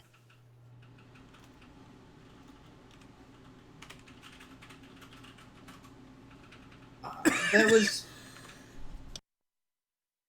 the only reason I asked so many questions is because I know you told us everything. You're not holding that for no reason. This might not be something the rest of you know because he only told it to me. But back then, when we were kids, The Serothian told me of many other wars he was part of, back when he was someone else, back when he was alive. It was a little over 150 years ago when Bakal first took prominence. He was either a soldier or a general or something like that. But he fought on the front lines, probably, and he died and became what he was later, I think. Like you. It's happened to other people. I don't know why, though. Morgaine, don't take this the wrong way, my friend. But do you have free will of everything that you do, or do you have some kind of programming? I believe I have free will, but how could you tell if you didn't? I suppose that's true. How I'm sorry, you may have said this. How long ago did you walk out of the car? You cut off after I'm sorry. How long ago did you walk out of the car? Cut off again. You cut off again. It seemed like it was going fine until you muted then unmuted. I don't know why.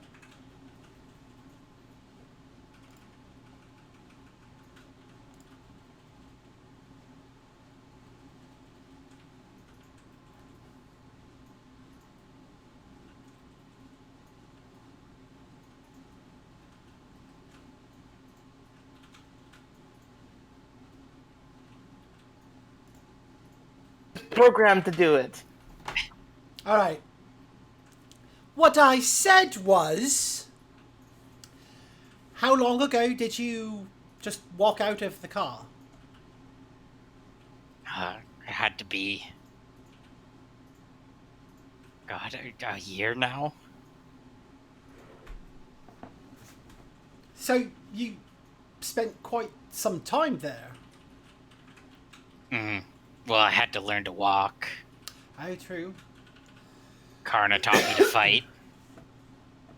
Good on her. Menial tasks around the city, but the car was never my home.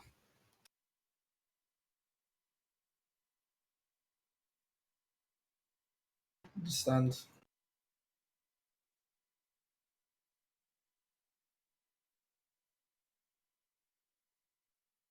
I'm glad you're alive.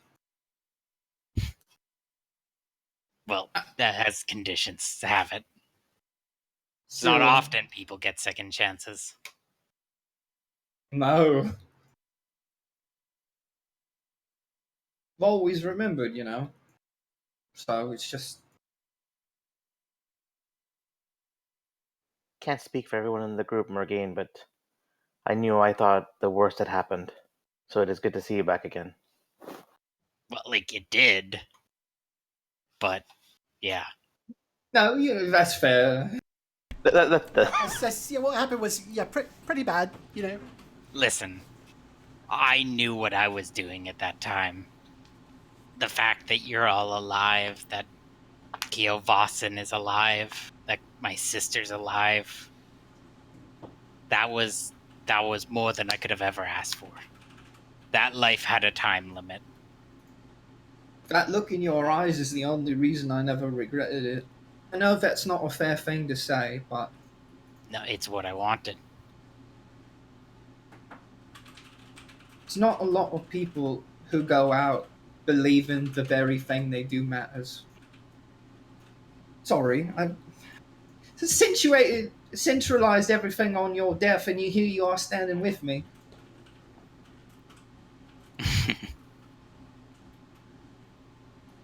But enough about me. What about you?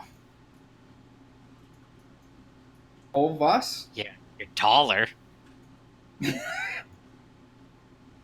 Especially Wait, Eerie. you still tower over us. Of all of us, I think Eerie grew the most. Yeah. Like a whole centimeter. Listen, that's 1 mighty centimeter. Yeah. How big is the wingspan now, though? That's an eerie question, man. I don't fucking know. No. That is an eerie question.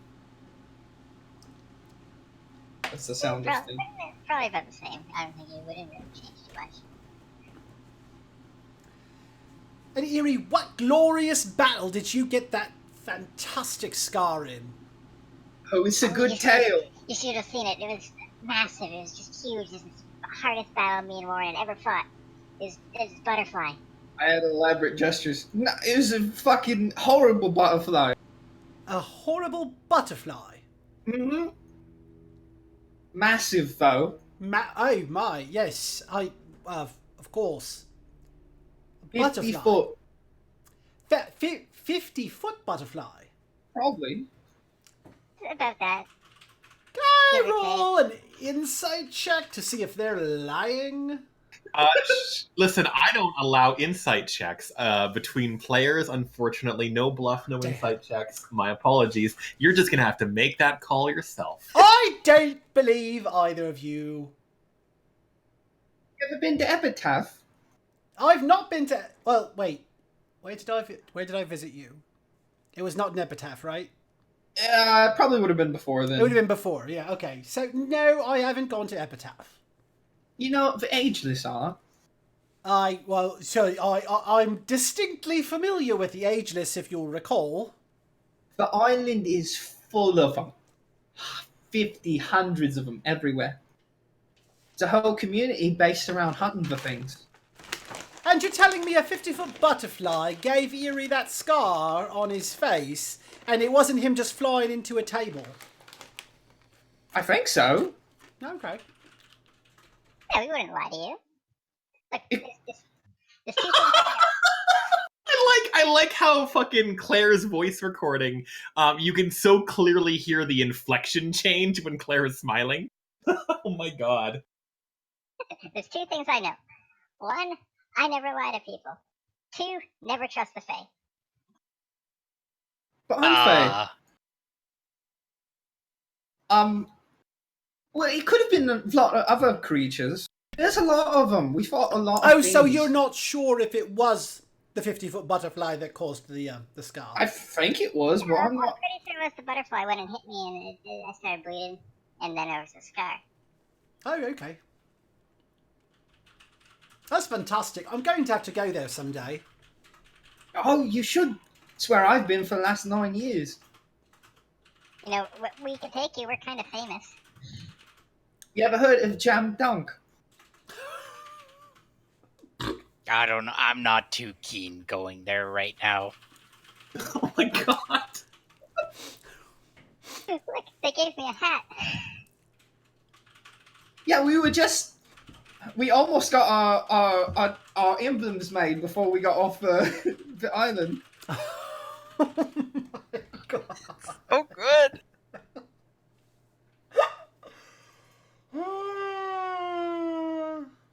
What a fucking edge monster, guys. Yeah. That is easily one of the most fantastic hats I've ever seen. It's pretty good, though. Yeah, I know. The problem is, when you wear a hat or a hood like I have, it totally messes up your hair. So, you know, Yeah, I know what is you're the talking about. this is the pre-version. So just so you can see how much he's changed to that fucking edgy ass scar. Mm-hmm. Well done. Changed your clothes, got the scar, got a hat. Yeah. He's got tons of names, though. He can throw these huge creatures with his mind. He's sort of famous around those parts. And I got known for other reasons. Like having a tentacle for an arm. Funny, Right. so did Shay. What? Warren was just saying he got known for other reasons, and I was thinking, that's funny, so did Shay. No, yeah, tentacle for an arm. That's a thing. It used to be a creature. Wait, what? Yeah, no, I sort of... It takes a moment, and you're now noticing the white noise your mind has probably blocked out, which is this light sizzling grows a little bit louder as the jello arm kind of comes. No, It's hard to explain, but basic terms, it used to be a creature and now it's part of me. And so are other parts of creatures too. I Other- eat them. Other parts of creatures are now a part of you. Mm-hmm. Yeah. He eats them. You eat them. That seems a little bit. I pull out a ball bearing in my pocket and pop it into the arm, and you can watch it just slurp all the way like up into the main body and disappear. That is one of the coolest things I have ever seen. Yes, that's very cool. And then Saigar kind of makes a retching noise. I bring out it's so hard to do because I'm sort of tired, but I bring out a little bit of the faint glow in the left eye. This was part of a basilisk at one point. Your left eye was part of a basilisk. Well, it was his left eye. I took it from him. It's mine now. Wait, what happened to your original eye? It's still there. It's just I don't. So this is what I meant by it's complicated. I don't literally take their parts and make them mine, except this one. It's more like I take what they do. You're a motherfucking blue mage! Motherfucking blue mage! Motherfucking blue mage! Yeah, that would be a good way to put it. Next combat, 1,000 needles. And how exactly is this different from your character from Divinity? That's a good point. I could get into the details if you really want. It's related to elves and their physiology and how they were made for war. And I've got about 100 pages of notes, and I sort of pull out a notebook that's frayed kind of on the edges and looks like it's got maybe a little bit of blood on it. But I'm always messing with things. And as I say that, I cough and like out of my mouth drops this little like, it's not spit, it's like this translucent sort of, it looks like spider web, and it just kind of falls out onto the ground. Like that one, that's not, haven't figured that out yet. Yeah, it seems like it's a little bit messy before you do. Yeah. Right. Are you going to clean that up? Oh. Right, I'll just give me a, Okay, yeah, give me a okay. second. Yeah. Hey Shay, can you do me a favor and blink? You haven't blinked in a little bit.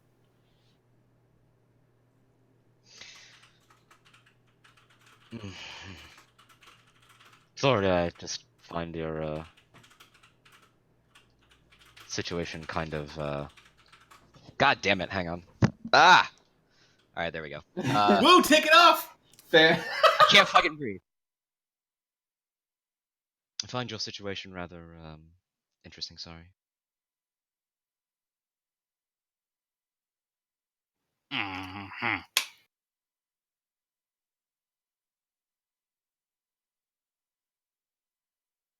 That's it for me though.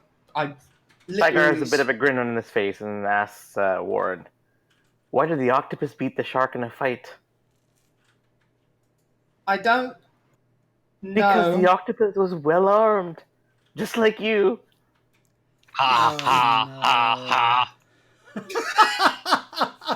And he sits back against the wall with a grin on his face. Wow. Well done. That's really the end of my tale, Bo. I've spent the last 9 years on Epitaph, becoming part of the monster hunting on the island. Just sort of getting used to fighting with one less arm and training and hoping to prepare myself for the future. Were you and Erie together the entire time? Part of it, and I look down to Erie, about half. Yeah, about half. I don't know what. About 5 years. I don't know what he's done since then. A lot of people were sad to see you go. They even thought about doing a team name change, but I told them we had to keep it. It was too good.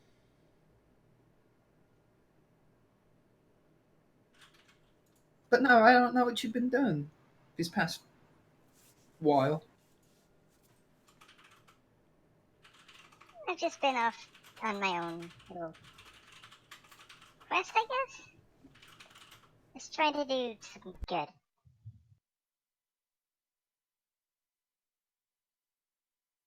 Nod. I think ever since we had that little incident in our childhood, I just don't want to see a world where that happens to other people. And even if I can only do little bits at a time, it just every little bit helps, you know. I understand that.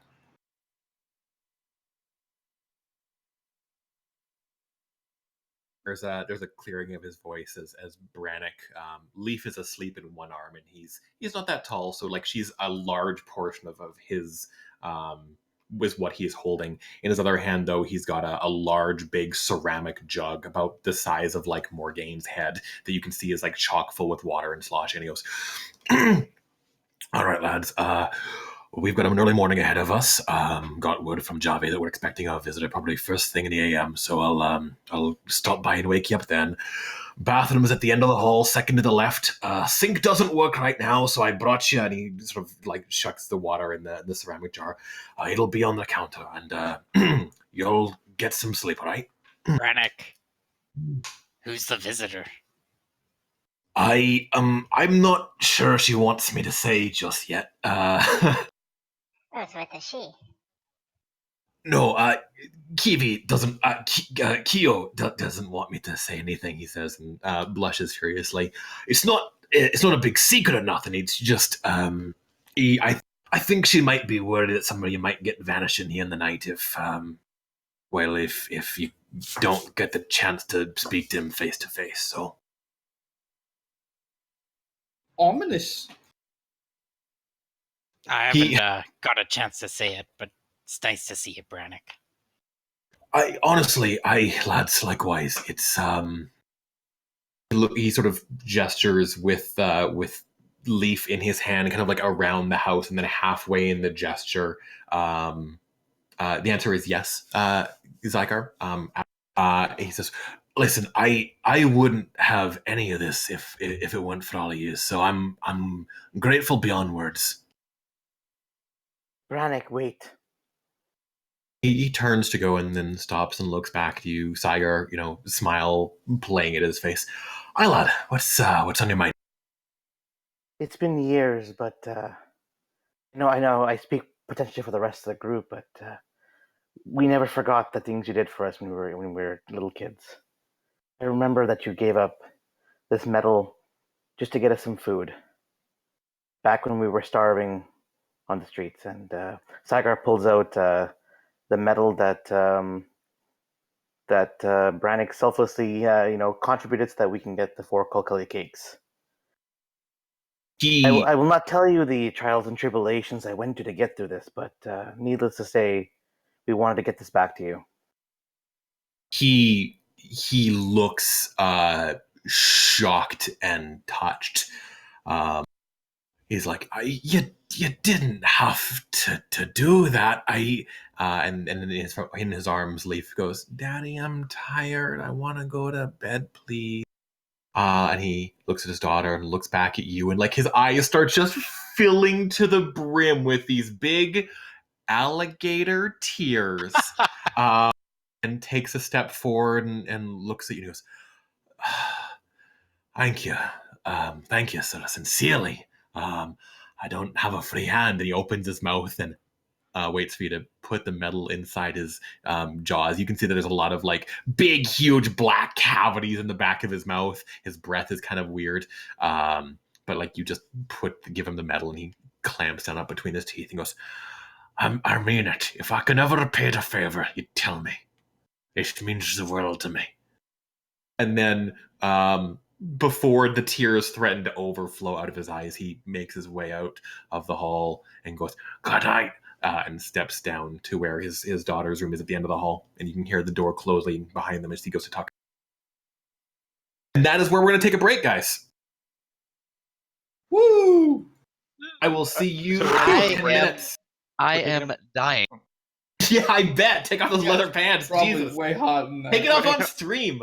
When we come back, is it gonna be like the morning? Yes. Okay, I just wanted to do one thing in the night if it was okay with everybody. I just Uh, have to borrow. Let's do it when we Okay. come back. That when we get back, because Yeah. I too is gonna do something. Yes. We'll see you guys at 25 after. 8-minute break. See ya. Haha, I too was going to do something. I'm gonna do something in the morning. That Nighttime, counts. nighttime bros.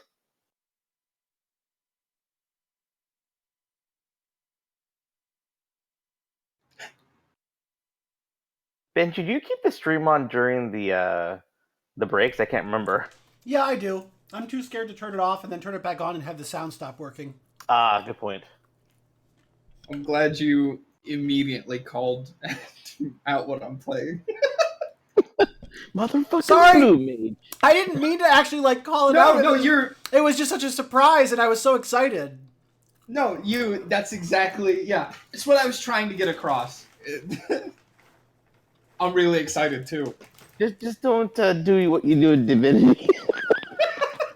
Multi-power. What did you do in Divinity? Oh, he's got this character that's got so fucking overpowered. I don't even know what he does. He's like 3 different forms at once, and This game's different, alright. In Divinity, I could pick what skills I want. In this game, it depends on what we fight. isn't it like we had the 3 different forms on the winged form and Oh yeah, that was fun in Divinity. Well, I've played that game so many times that I'm a hella power gamer. I didn't mean to. I'm gonna go to the bathroom. We should do Neverwinter Enhanced Edition sometime, though. That looks like fun. Is that the MMO or is that the offline game? Offline. It's one you can play through modules and stuff. Oh, is Looks that entertaining. it's the is that Neverwinter like Neverwinter Nights? Yeah, it's Neverwinter Nights. Yeah. Yeah, it's by the same guys who made Planescape Torment and all that stuff, right? Yeah, supposed to be a spiritual successor to Baldur's Gate. Yeah, I loved Baldur's Gate and Planescape Torment. Yeah. There's a lot of fun things you can do it. I think the group sizes are 5 max unless we have our own server, but we can sort it out. That would be kind of fun, actually. I enjoy those offline ones. I really wanted to play Torchlight 2, but the game just felt broken. Maybe it was just Calla and Lexi, who knows?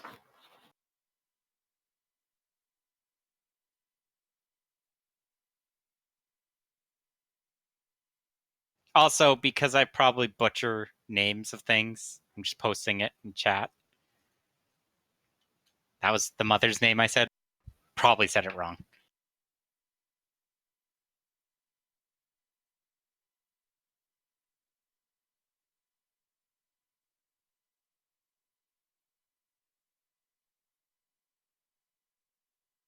Yeah, I think you said Athena, right?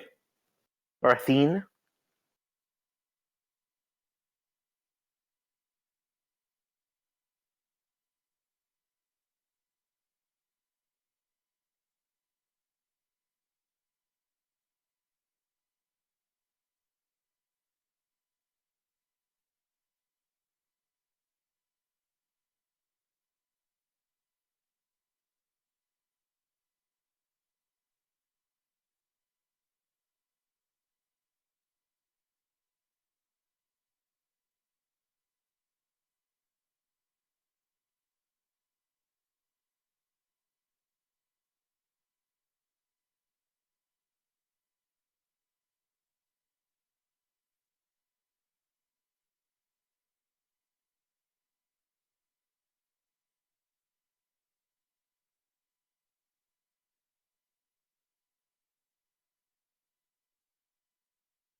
Are you testing out sound?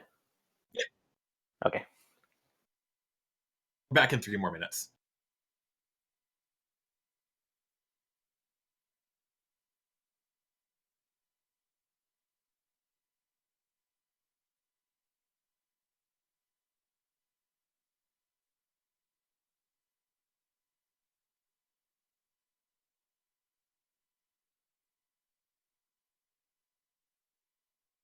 Are you playing music?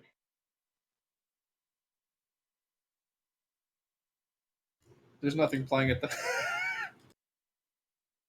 I'm just trying to figure out if my music will play or not. We had some playing in that kid scene for a while. Kid scene. I don't know why I called it that. When we were all sitting together in the second story. Where we were talking about our past being kids. Yeah. It felt very much like being a kid again.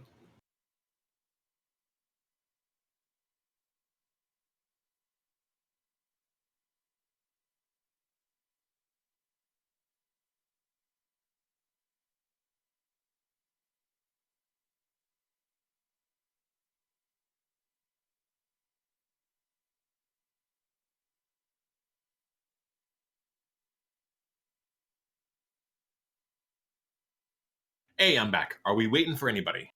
We got 2 more minutes still. Can you put music on? I'm trying to get my sound. Let's see if it works. Oh, sure. Hang on.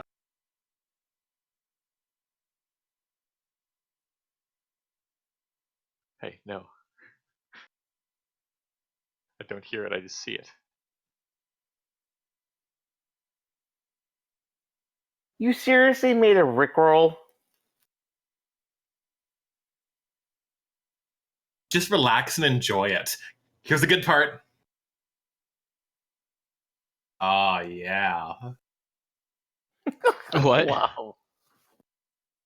That's sweet. Did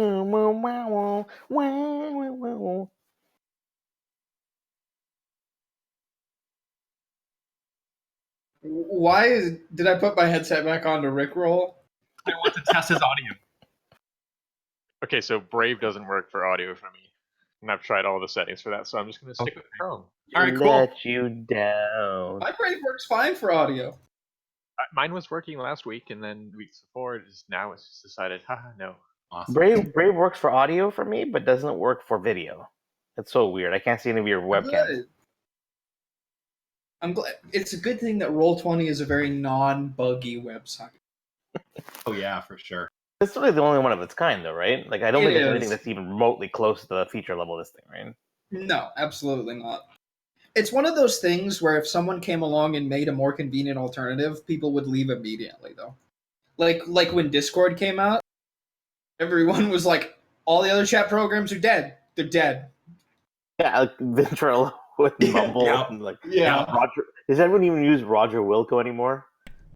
No, of course not. Never even heard of Roger Wilco. No, fucking of course not, Ash, you shit. What is Roger Wilco? What was it? There was Vent, there was Mumble, there was TeamSpeak.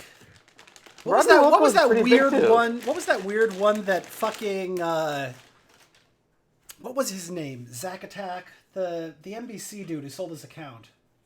Oh, you're talking about Crown Royal. No, Or Zach Vex. Zach Vex. Zach That Vex. was it. I forget. He made us all download a weird one I'd never heard of. You actually grouped up with him?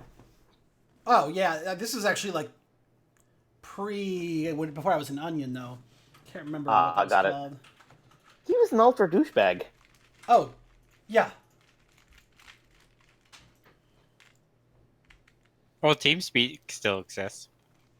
But it's just nowhere near as popular as Discord, right? Yeah, do people still use it? Mumble's like sort of dying. Probably for large raid groups. Like when Classic WoW starts getting, you probably need Vent or TeamSpeak for 40-man raids. Why couldn't you use Discord? Discord has problems with server instability when you get too many people. Oh, does it? Okay. I suppose we Little never bit. had like a 40-man raid in Discord before. It's really great, but because I think it's related to the fact that it inbuilt in the software processes your audio. I think has something to do with why its servers have trouble. Because it doesn't raw feed your mic. It actually processes your audio through the software before it goes into what other people can hear. There's our new business venture. We'll make a new Roll20 successor. There's a. I mean, the what's it called? What's the other one? It's software though. The Kickstarter that I asked you guys about it the other day on. What's the other virtual tabletop software? But The Fantasy Grounds? yes, their Kickstarter. I mean, they're pretty much a lot of people. It has a lot more automation than Roll20. So, for example, if you like got your own character token, if it knows the rule set, you've got a character token. You click on that, you attack a different an NPC token. It'll like calculate the hit and the damage and everything else. It has a lot of really good features. People like it because it automates a lot of stuff in battle, kind of smooths out some of the processes there. And with its latest Kickstarter, it sounds like it's really gunning for it. Feature parity with Roll20 plus what Fantasy Grounds already has. It sounds like it's pretty ambitious. So when I used to raid back in WoW, it used to be TeamSpeak and Raid Call, and then Curse came out with their client. But honestly, the reality of the world that we live in is if you're going to do anything that's programming based, unless you are programming a porn game, you're wasting your time. That's what I'm saying. Let's make a porn version of Roll20. Yeah, fucking listen. Fuck, my game's already porn, all right? I've already been fucking flagged a couple times like these images are not something that we can have on our servers deal. I'm like, oh, okay. It's a whole placeholder, but that's fine. Their reality is like if you can do any kind of programming at all, you fucking spend $200 to buy art, and then you make a Patreon where you post these $200 worth of art. Like, yeah, I'm gonna make a fucking project here, no time flat, and make $100,000 a It's like that stupid game I linked you guys. Yeah. Anyway, fucking if close off equal true, type text, oh baby, oh baby. Let's fucking play some D&D. Yeah. Oh baby, oh baby. I'm gonna fucking put on some goddamn, like, secret late night music for you guys. People who wanted to do... Yeah. So, I know that in every old school RPG ever, you have to have the fucking scene where it's like outside of the inn or whatever at night, where like the person walks out and like another person joins them a little while later and is like, time for deep touching conversations, and then one of them goes back inside, and then like the ding ding ding ding music plays and you're all healed for the morning and the scene's never talked about again. Who's doing that? I'm going out first. This is some cool infiltration music, but it doesn't work. What's up? What is the plan? So Shay would have if anyone, I'm not being particularly stealthy. I obviously just kind of like walked out downstairs outside in kind of like the middle of the night, just to kind of like brood. Okay. And Sygard sees Shay leave, and after a little bit of a lull in the conversation, decides to leave as well. Do you go outside to join Shay, or do you just go off by yourself? No, to join Shay. Okay. So I'm imagining a scene where I feel like, Shay has stepped outside and sort of is looking at the building and just in general and, trying to keep your own thoughts focused inward and trying to sort of sort things out. But Shay, whether you like it or not, you are distracted by the fact that this ramshackle piece of shit building, it fundamentally bothers you. Seeing broken things that you could easily fucking fix back together. It's hard sometimes. I'll be looking around, and I would definitely like, minor things I would just quietly start fixing. Yeah. There's the big thing is that like there's a whole section of like the picket fence that has just completely fallen down because the sort of the locking mechanism is totally unstable. The fact that it doesn't have like a little hoop over the side of the fence anymore has like halfway fallen down, and there's sand in all the joints and stuff now, where basically when you end up finding Shay is outside. It's probably 3 o'clock in the morning. The moon is out. It's very well lit this evening. And Shay has just got some tools out from God's knows where on her person, and is just hunched over next to where this lock is, and just is getting to work fixing it. And she's very quick, honestly.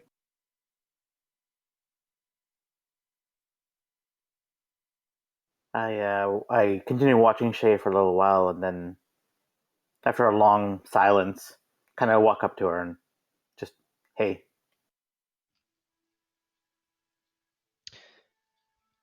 I would kind of look up and just, it's been a while. And Shay right now would be wearing like a black tank top, like nothing, crazy, but you would see the tattoo, on her, right forearm and on her left wrist. Probably parts of the tattoos on her back.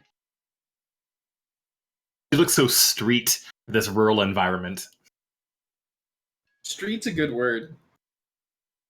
Certainly has been it's been a while. I'd say what, 3-4 years? It has. I was surprised to run into you back then. My travels have taken me many places, Epitaph being one of them. It was good to see you there, though. I mean, last time I remember, we were sitting together throwing back a pint or two. It was nice. It was nice, but coming back here, I really wasn't certain. Saga, we talked about this. I feel really bad about what happened back then when we were children. It's seeing Morgaine and a robot body.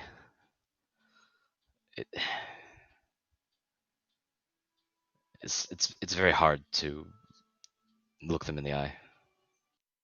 You have to remember that it was never your fault.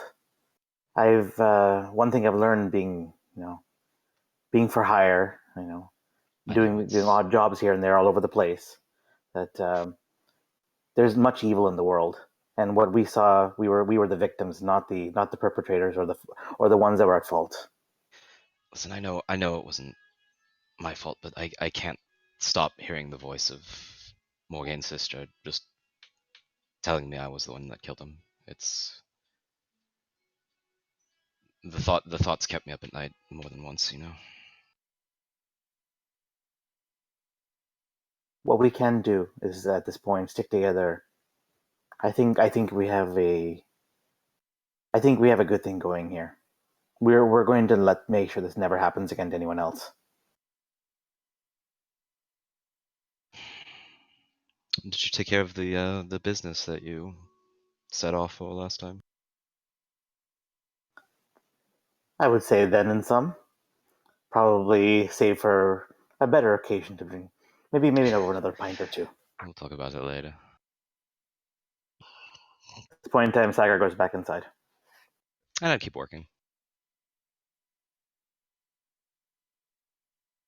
Who else wants to jump in?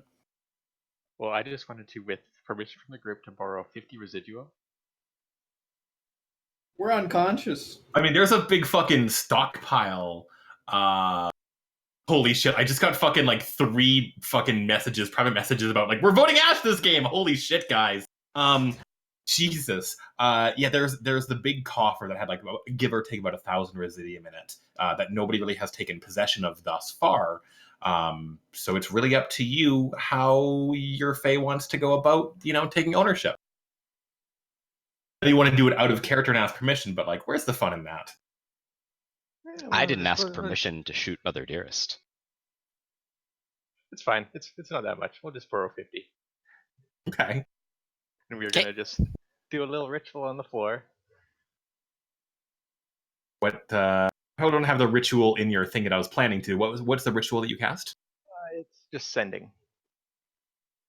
So I'm gonna just draw out the glyphs on the floor and write a little message out of residuum and send it off. So I got a roll for that first. You do.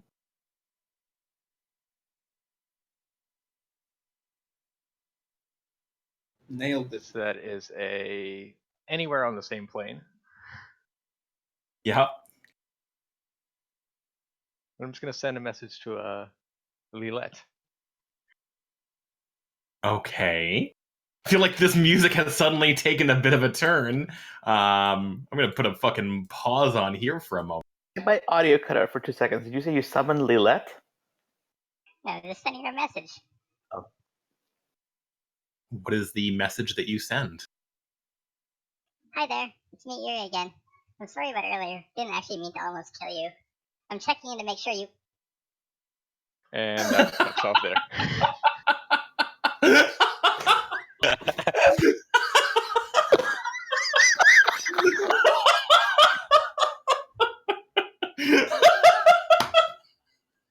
He brought it from one world to another. Oh my god. Jesus. I dress up as a girl, and you pull that off for the card. I swear to God.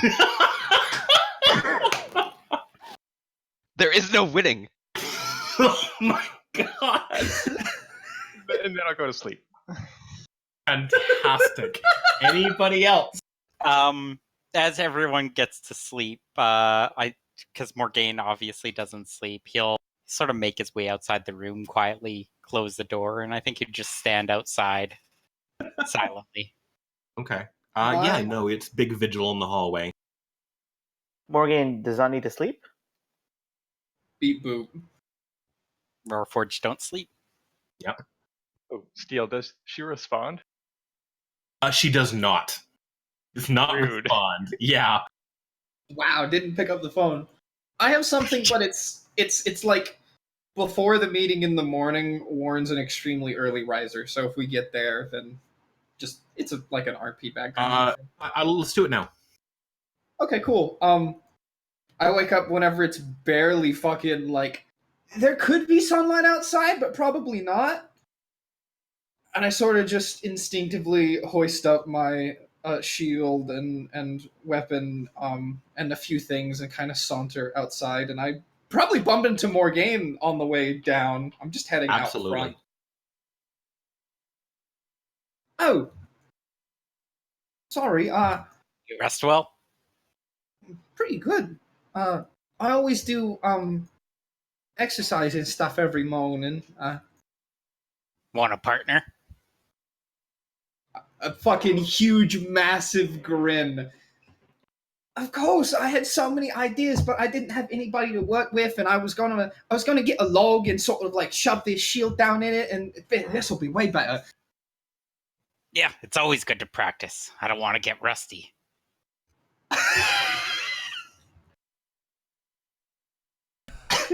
Wow. All the yeah. Oh my god. Listen, Morgaine. Why did the robot go back to school? No, listen, it's fine. Let it go. He was getting a little bit rusty. Stop this. Stop it. Please. No, don't. yeah, we do step outside and for Warren, this is very like ritualistic. He sort of one or two small things. It's so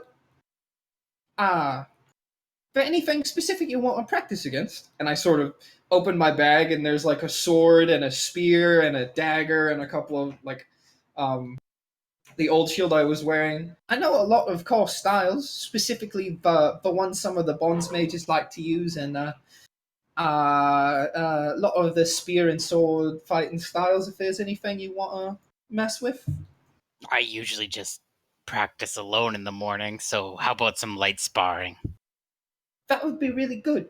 Can you do one thing for me first? And I would like, I pull out the shield. I just want you to hit this as hard as you can. As hard as I can. Yeah, I pull out the shield and I hold it in front of myself with both the jello arm coming out to hold it, and I hold it in front of myself. I want to prove something to you. Can you both make a strength check for me? Cool. You have a -3 to strength, don't you? No, yeah, this is good. Everything's good. Well, I have a -1 to strength, but It's wild, so he's about to nat 20.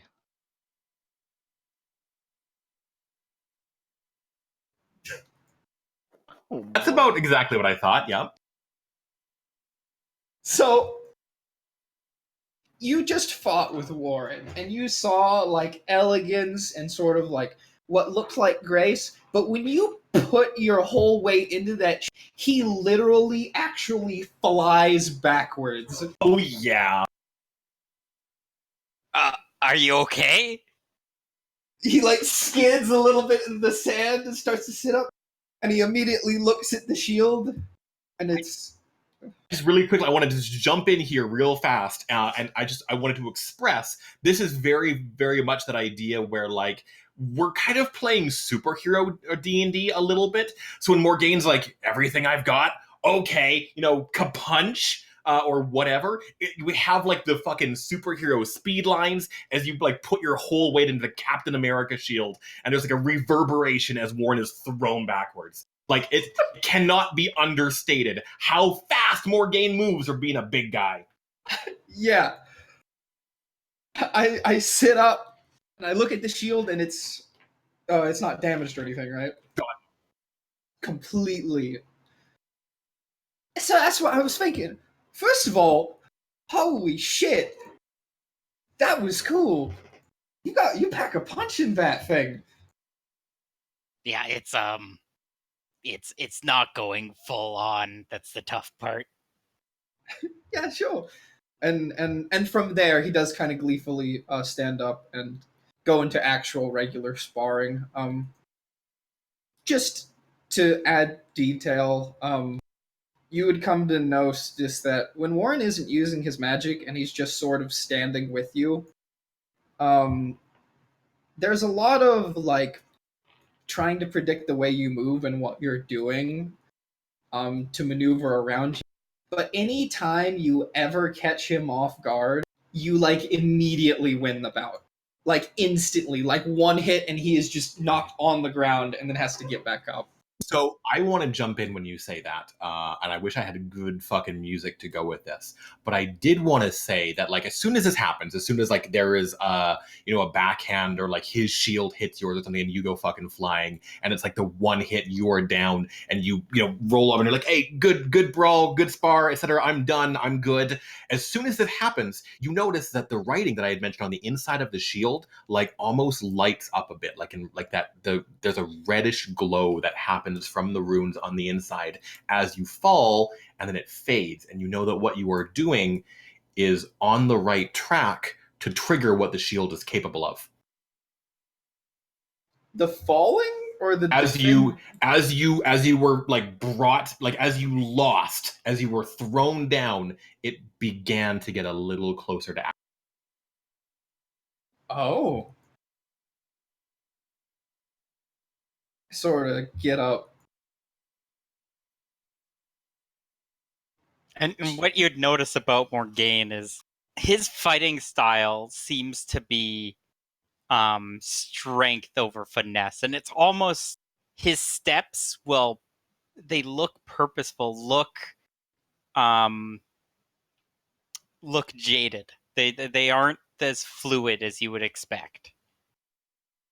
It is a mind of someone that has to think before they're doing something. And Warren comments on all that stuff a lot, like just little comments here and there, like like this swing or that swing was like really potent and strong, or that one was predictable. Just friendly. He seems like he does this very frequently, and I think we continue until whoever shows up. Just So it wakes people up with the clangs. Yeah, no, I wanted to jump in here. A few things I wanted to say. First of all, Shay ends up stepping out of the house with like a big fucking stack of pancakes or eggs or whatever it is that Shay was making all night. Big giant thing of coffee. Could you go ahead and roll your endurance for me really quickly, Shay? And also, my question for Warren and Morgane is that, like, how far do you guys take this? Like the second time when Warren gets knocked down, and like this time you like actually take some damage, essentially, and like you're at, I don't know, like you lose 15 hit points or whatever. Again, the shield like glimmers on the inside for a little bit. Is this sort of the stop point? Oh, that is. Morgane would check with him every time he gets knocked down. Oh yeah. Like it would be sort of like he falls on his ass. You good?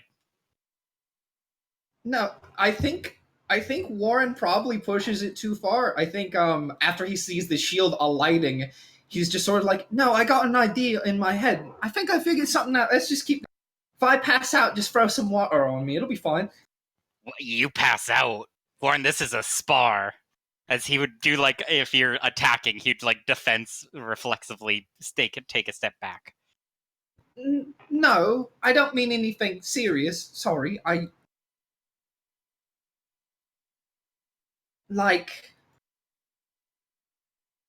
was just trying to be dramatic. A couple more times. Okay. I do start intentionally leaning into blows. At first, I play it off as trying to like catch the sword in the grooves of the shield, which is what it's kind of designed. But after a couple of those, where it feels like Morgane's got a understanding of like, oh, he's trying to practice parry, I instead just practice getting hit. Yeah, would you give me either a warfare or a bluff check? We'll call it an opposed warfare check, actually. Okay. That's really what it is. You want me to do warfare? Yeah, would you mind? Of course. No, I wouldn't. That you rolled up really high. That's fucking great. Ooh, Wow. So, as much as Warren, you have predicted people, and their fighting styles forever, but there's something about the way Morgane, where even though you are like ready for these big hits, you go to step in, you realize that he's still holding himself back every single time. He's still pulling his punches. So whenever you think you've like feinted him out, he was already one step ahead of you, and like prevents the blow from landing. And kind of there's no expression on Morgane's face. But certainly the way that he moves, like again, he's a big guy, he's clumsy. It's a lot of just like force. But even though you are trying to get Morgane to knock you out, he's one step ahead. Especially the thing that keeps distracting me, even though it's really unfair to him, is just seeing another Warforged moving a blade so fast. I keep getting flashbacks in my head of like how the Sorothian moved and moving in the wrong ways and kind of shaking my head. So I do stop though. Okay. I'll be honest with you. I think I'm sort of figuring out this shield is Keelvosson's. It's got markings on it and it's magical. And every time you knock me over, I see it glow and light up and it does something. And we're in a time of peace right now. We're not on a fret. We're meeting someone later. I just figured I'd figure out what it does. But in order to figure out what it does, I need you to knock me unconscious. But I could push you over. Do you need to go unconscious? Maybe. Well, what happens if I push you over and with not a blade? Like, we can talk about this, Warren. And I'm going to put the blade away, and I'm just going to try to shove him. I'm not ready for that when you do that. No, you fucking, you know what? Yeah, all right, hang on. Give me one more strength check, please, and thank you. It is fucking difficulty. You know what? Actually, no, just fucking, just roll, like straight up fucking, yeah, give me a strength check, and then we'll just do like 1d6 plus whatever your strength is for damage. Yeah, that'll fucking do it. And then 1d6? 1d6 plus strength, yeah. I don't have that prepped, so it would be It's okay, just a that backslash roll. That plus 4. So okay. Yeah, so fucking Warren, he gives you like a little like, what if I just push you gently? And just like both hands, and you just go flying and smash into the picket fence that Shay had worked on all last night. You completely uproot the end of it. You land on it all crooked like. Nothing pierces through your skin, although it certainly might for like a lesser person. Because you fall on basically just wood shards and big chunks of metal. You take 8 points of damage, which is not a big deal. And again, the shield like glows and shimmers a little bit. Like, again, you're on the right track, but unconsciousness, absolutely correct. But Morgane isn't too happy about the amount of force he used, and he's gonna like just drop his whatever he was holding and just rush over to him. Oh yeah, big gentle giant for sure. Meanwhile, fucking Shay is still sitting there, like, clearing her throat with pancakes in one hand, coffee in the other. The scene I picture is like we were off to the left of the house doing it because we didn't want to do it in front of the room. And Shay's standing there with pancakes, and Warren just flies across her line of sight. Yeah. I take like a sip of coffee to like wash it down. I crash and no, okay. I think we got closer there, but I do think, look, I know you're not gonna hurt me. You know how many times I've been unconscious? Twice last week. Okay. That's fine, Warren, but this is really dumb. Well, true. I only know how to do things before. So trial and error, you know? Like, that's fantastic, but is there no other way? Maybe, if it would make you feel better, I point over, maybe, bring out Kyvius just in case. I mean, Saigar could probably shoot you. I mean, Saigar's outside watching at this point, and Yeah. he's Listen, not real- too confident in his arrow skills right now, seeing as he almost killed our prisoner. Hey, real fucking fast, guys. We're gonna play a little sound effect here. This is the long rest sound effect. You guys get all of your fucking daily powers back, all of your healing surges. You're all restored to full hit points again. This lazy weekend at the castle in Brannock's abode with Kiovasan and Leaf is everything that you need necessary to get a full long rest and have everything come back. Yay! Sweet, I'm gonna spend some of those. No, full heal. You're fine. You're good. Yeah, you don't need a healing surge. Well, I meant Yeah, it's fine. after this. Oh yeah, okay, fair. Yeah, no, it's totally safe. I mean, Kyvius is right there. He's good at healing things.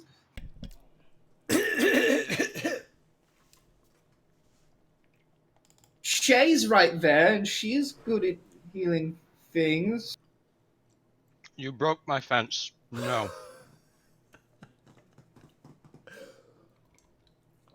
She's just bluffing. Maybe another time. Am I, dear?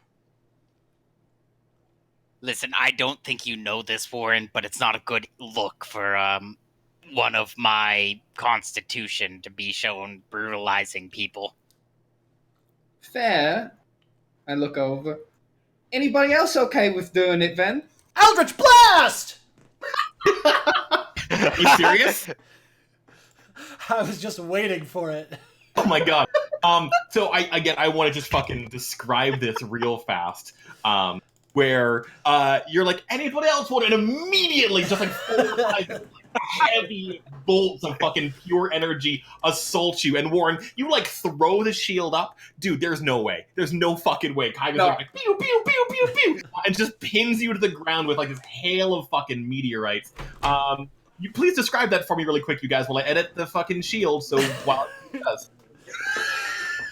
So yeah, like there was a time he was watching all of this, eating pancakes like just like the Michael Jackson. This is great. This is great. I gotta find a moment to get in on this because we can just wail on Warren and he wants it all to happen. And so the sentence wasn't even fully out of his mouth. All I heard was, "Does anyone else wanna whatcha?" And it was ready to go. So I'm imagining that like it probably like. Kyvius anticipated it way too much because he was just enjoying this whole display far too much.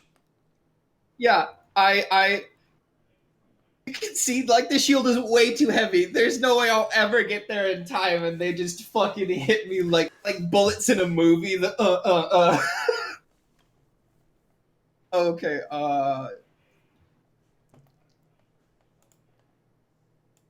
and What do I do? Do I roll? Do I just keep firing? No.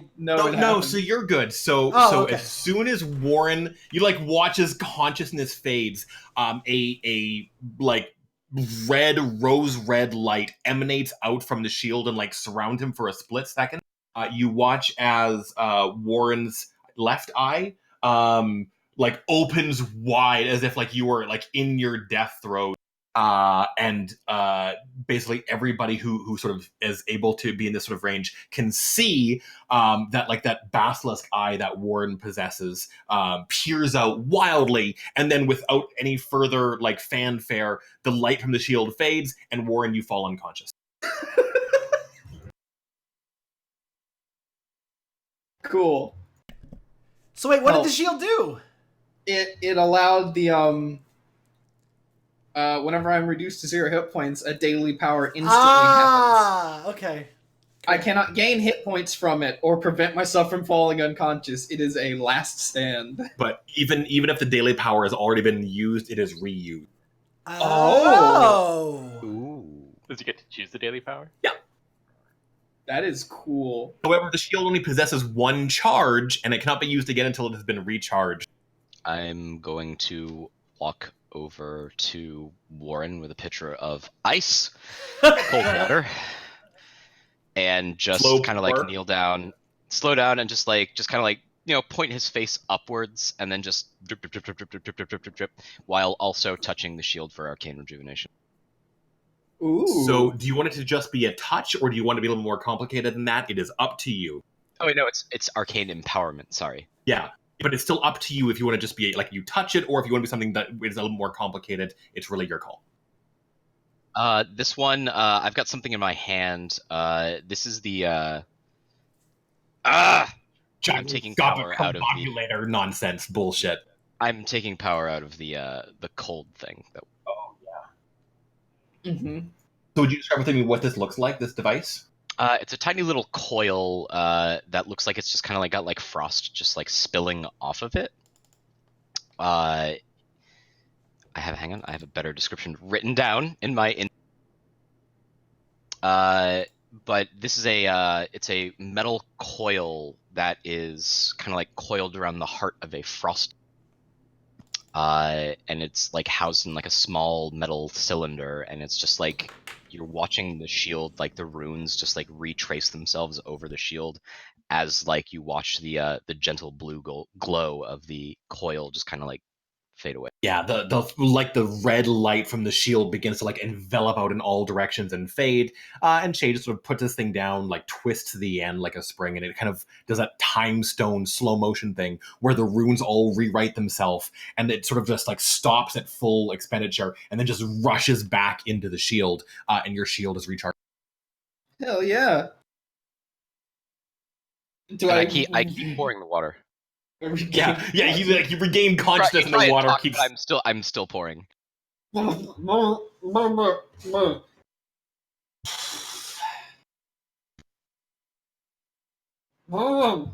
You all right, dear? Of course I'm all right. I've had It's not very many magic users in Epitaph. I'm not used to that burn. I don't feel very good. I think I'm all right though. I pour the remainder of the pitcher out on his face and just walk away. It's cold. Brannick and Leaf step out of the house. Leaf's in her pajamas. Brandon looks like he's ready to go. He's like wearing military gear, and he looks like he's prepared for a bit of a. And as they both step out in the front, he looks like he's trying to find an opening to say something. Kind of glances up at the third story window back where Keovasan is still located. Clears his breath, and then Leaf turns to you, Saigar, and says, "Did you brush your teeth?"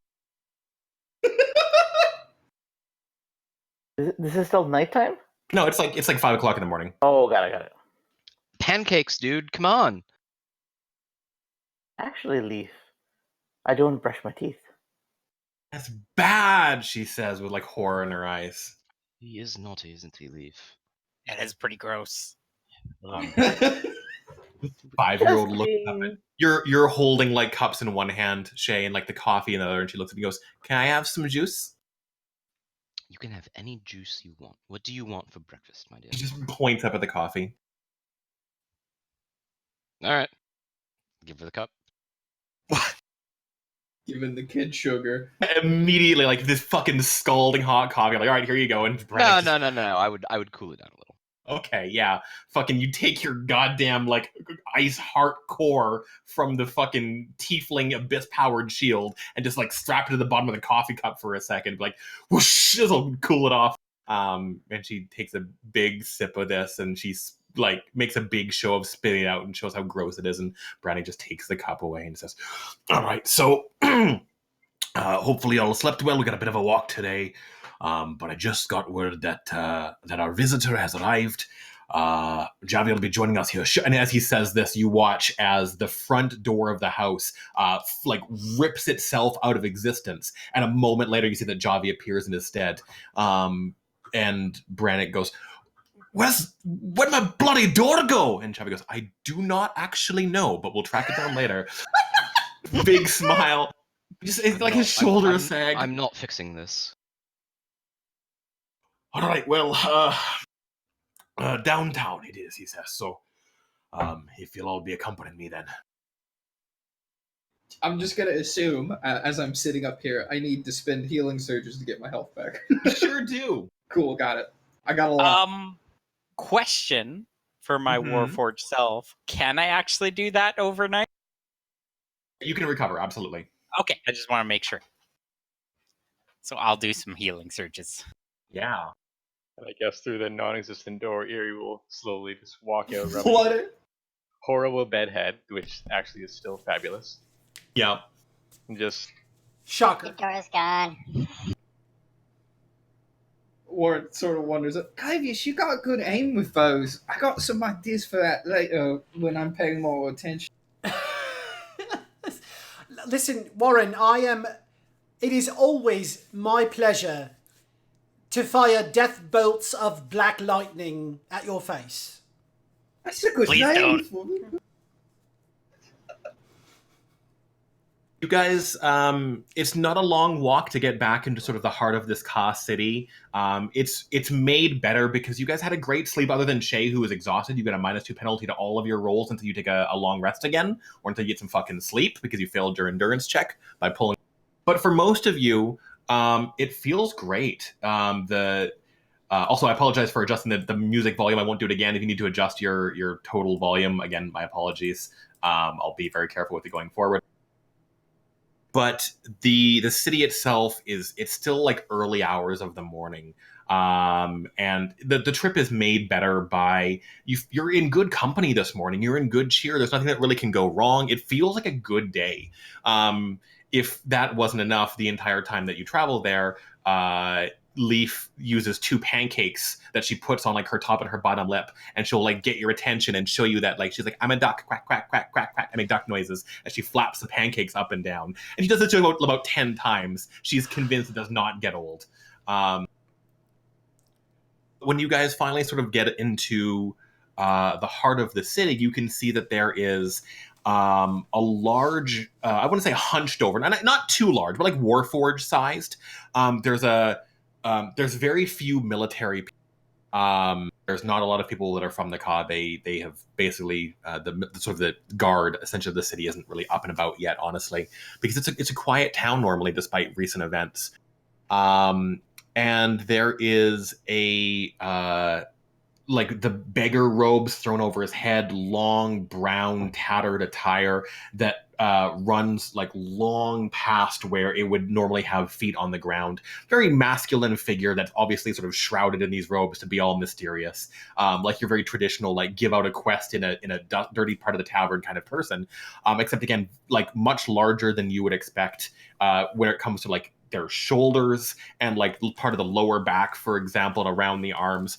And he's got this fairly sizable like merchant cart that is, like shopping cart size that he kind of just drags around with him. And this person who you assume to be a merchant is handing out like big loaves of bread and baked crostinis and things like that. And like huge blocks of like Orok cheese and meats and things like that. To just basically all of the people that, don't have this kind of food here in the Ka. They're not starving, although this is certainly the kind of food that people who are up north would fucking kill to get because they are starving, that he's just sort of giving out freely here with no funds necessary. I'm really going to quickly just go ahead and throw off a private message to a couple of people who have a high passive perception. How do the rest of you respond to this figure when Brannick nods his head towards it and goes, "That's him there." I look confused. Oops, ignore that. Ignore that, Morgana. I'm sorry. That's the wrong. That was also to everyone. No, I know. I look confused and then up to Caslin and then to the. I look like I need another cup of coffee. What were you afraid of us now and then? I don't know who this is. He says, he's he's somebody who's traveled quite far to meet all of you. He's sort of the reason that we got you all gathered here to begin with. Sort of part and parcel of the whole Kiovasin's dead, and he takes his hat off as somebody walk past it, like nod, and overhears as a nod sympathetically. And he goes, I'm real broke up about that part still, obviously. This is sort of what it's all about. And he puts a hand up to the figure who sort of looks up in greeting, gives a high-pitched whistle, and a moment later, a much smaller, like thin figure, again, very feminine in nature, probably like, 20-year-old girl, for example, but again, same kind of like hood and robes and stuff, comes running out from a nearby alley where you can see that she's been just like handing out gold coins from High Helm as well, and rejoins this hooded figure. I'm gonna look over to Saigar to see if he's noticing what I'm seeing. Saigar looks at Shay with a look of apprehension combined with I've got like one eyebrow raised. yeah, exactly. We're kind of a nodding look at you. Look startled, actually. It's more a startled look, actually. Okay, well. Morgane will do a purposeful walk towards him. The figure meets you halfway, and with a shaky, croaking voice, go, Mr. Zephyr, I assume. That's the first time anyone's recognized me right off the bat. Oh, well, not many forge walking around with your description, he says, and you can see there's a like big white bushy beard poking out from beneath the sort of the cowl. Is there somewhere we can talk privately? Of course. Brannick.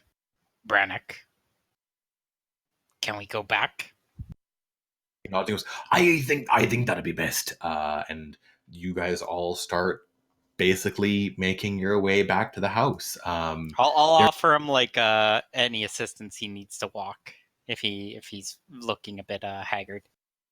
It's interesting that like as you walk, you can hear whenever you're moving through like the cobbles of the town itself as opposed to the sand, the fact that like he's got that really long like skirt like robe almost that is a good 4 or 5 feet behind him, you can hear there's something very, very heavy and stone being dragged along behind the shape on the ground. A couple of them actually, like ball and chain style, that certainly alarm you, but when he catches your gaze, sort of just shakes his head like it's not what you're thinking.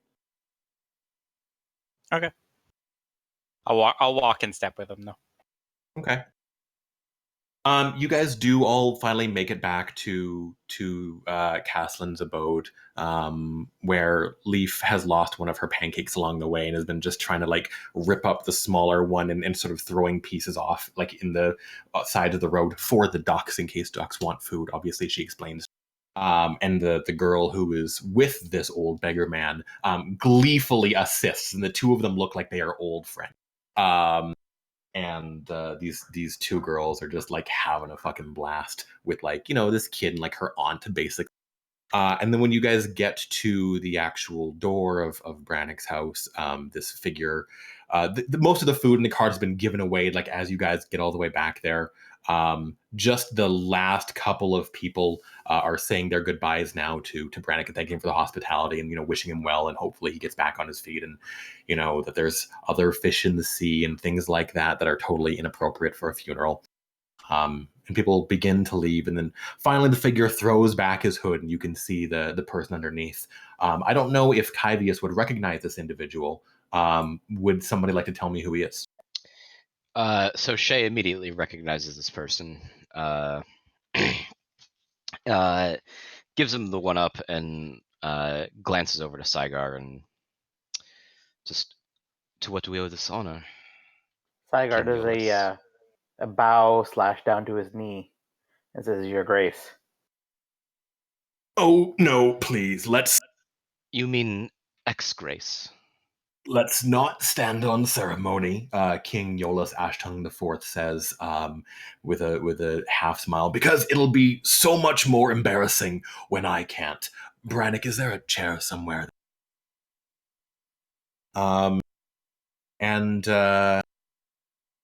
you can see that, like, as this sort of robe is set aside and set off into the cart, the king himself is wearing these huge stone rings. Some of them are attached like pauldrons at the top of a cape that he, like a mantle that he wears around, that has tons of writing in obscure languages on these big stone rings, making his shoulders much larger than they actually are. And about 5 or 6 more being dragged along by this cape. He could easily just take it off and leave these at any point in time, but they're very clearly burdenous. And he wears like stone around like the midsections of each arm as well. So it's very clearly weighing him down. As he's significantly older, you can tell that like it's pulling badly at the skin. He's got like really rough stretch marks around his fucking shoulders and arms and stuff. It looks very, very painful. It's not like I'll take off my stone rings and show my real power now that I'm no longer being like encumbered. It really is like some kind of punishment of some type. Would I recognize? Not really. Would I? But like, can I identify what these are? If you wanted I don't to know. I don't know what the kind of role. either, I would say warfare or history, but you'd have to be trained in either one. No, let's say history only. You have to be trained in history. Okay, not trained in history. I don't know if anybody is. Here he is. No, Warren You're- is. Okay, well, do you guys care? Could I actually make a craft roll to see what they do? Yeah, that's a great question. That I am trained in. Yeah, that's difficulty 12. 12. So you're whatever this roll 13, is. What if this roll is -2? Yeah, the difficulty 13. I'm sorry. Okay. They are not magical in any way, shape, or form. The writing on them is totally mundane. There is nothing arcane about them in any way, shape, or manner whatsoever. They are big fucking rocks that he's lugging around, and that's it. There's nothing arcane. I think in relation, it's not as much that Warren is curious as is seeing the king in the flesh, looking over like that. There's a story in every detail, and that the rings happen to be something that catches his eye. Oh, sure.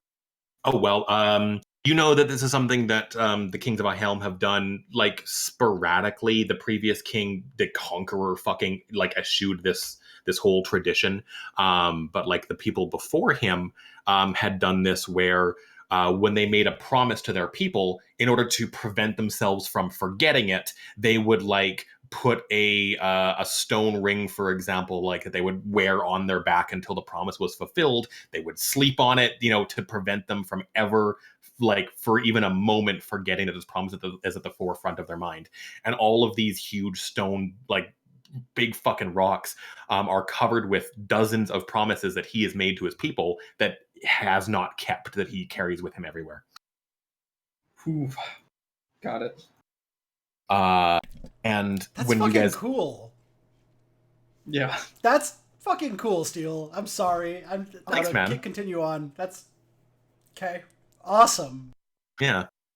And he pauses at the top of the stairs there, and you can see there's that kind of the gap between like the rest of Castellan's house and sort of he can't really make the jump to get in with how he's currently attached. And he goes, "Well, it's probably for the best anyway. I wouldn't want to scratch the hardwood." And Castellan goes, "No, Your Majesty, I insist. I need a new project." And sort of between the, You've got the fence. Again. Sorry. waves a hand at, I suppose that I do, but it's very clear that the king has no way of actually getting inside. So this is where this little excursion stops. If only he had a way to fly. Surprise, Erie exists. What? I'm sorry. A pixie dust the king. Oh yeah, fucking you just like pixie dust him, and like astonishingly, he just sort of like levitates up in the house. All of the stone lifts up weightlessly for a moment, and then crashes down and like dents the hardwood when it lands, and like leaves these huge big crunches in the stone floor, in the wood floor. And just Caslin winces so much as Leaf like laughs hysterically. This is the best thing. We have a new project now. They're growing by the minute, he says. And sort of looks out over the plain and goes, "Sandstorm about to whip up. It's honestly best we get inside." And the king turns back to the small girl who had accompanied him, who is eyeballing Morgaine with interest. And he goes, "Seneca, please be careful not to touch, you know." And like with a shake of this hooded girl's head, he tosses it back, revealing like just this super horribly scarred face. Morgaine, you recognize immediately the illness that she is suffering from. Know immediately again what would happen like if you were to touch this person, have the whole "I'm fucking melting" scene like play out in your head for a split second. And she goes, "Relax, Dad. This guy is more scared of me than I am of him." And then looks up at you, Morgan, and goes, "Would you give me a boost?" And just like puts her arms out so you could like lift her up onto the. That's not a great. It's like I'm wearing leather gloves, right? Like my metal hands aren't exposed. He's also wearing clothing, and you have metal. You've got leather gloves, so it's probably fine. I'll do like just a prod first, just like in the shoulder, just like quick. She like gives you a look as you just like jab her shoulder, not knowing your own strength a little bit. And goes, "It's fine." Well, listen, first-hand experience. It's not a pleasant one. I guess I can try to help you. Carefully, just be careful. She just sort of like rolls her eyes a little bit. It's fine. Don't strain yourself, and like hops nimbly up the steps and goes inside the building without giving you further. Cool. Yeah.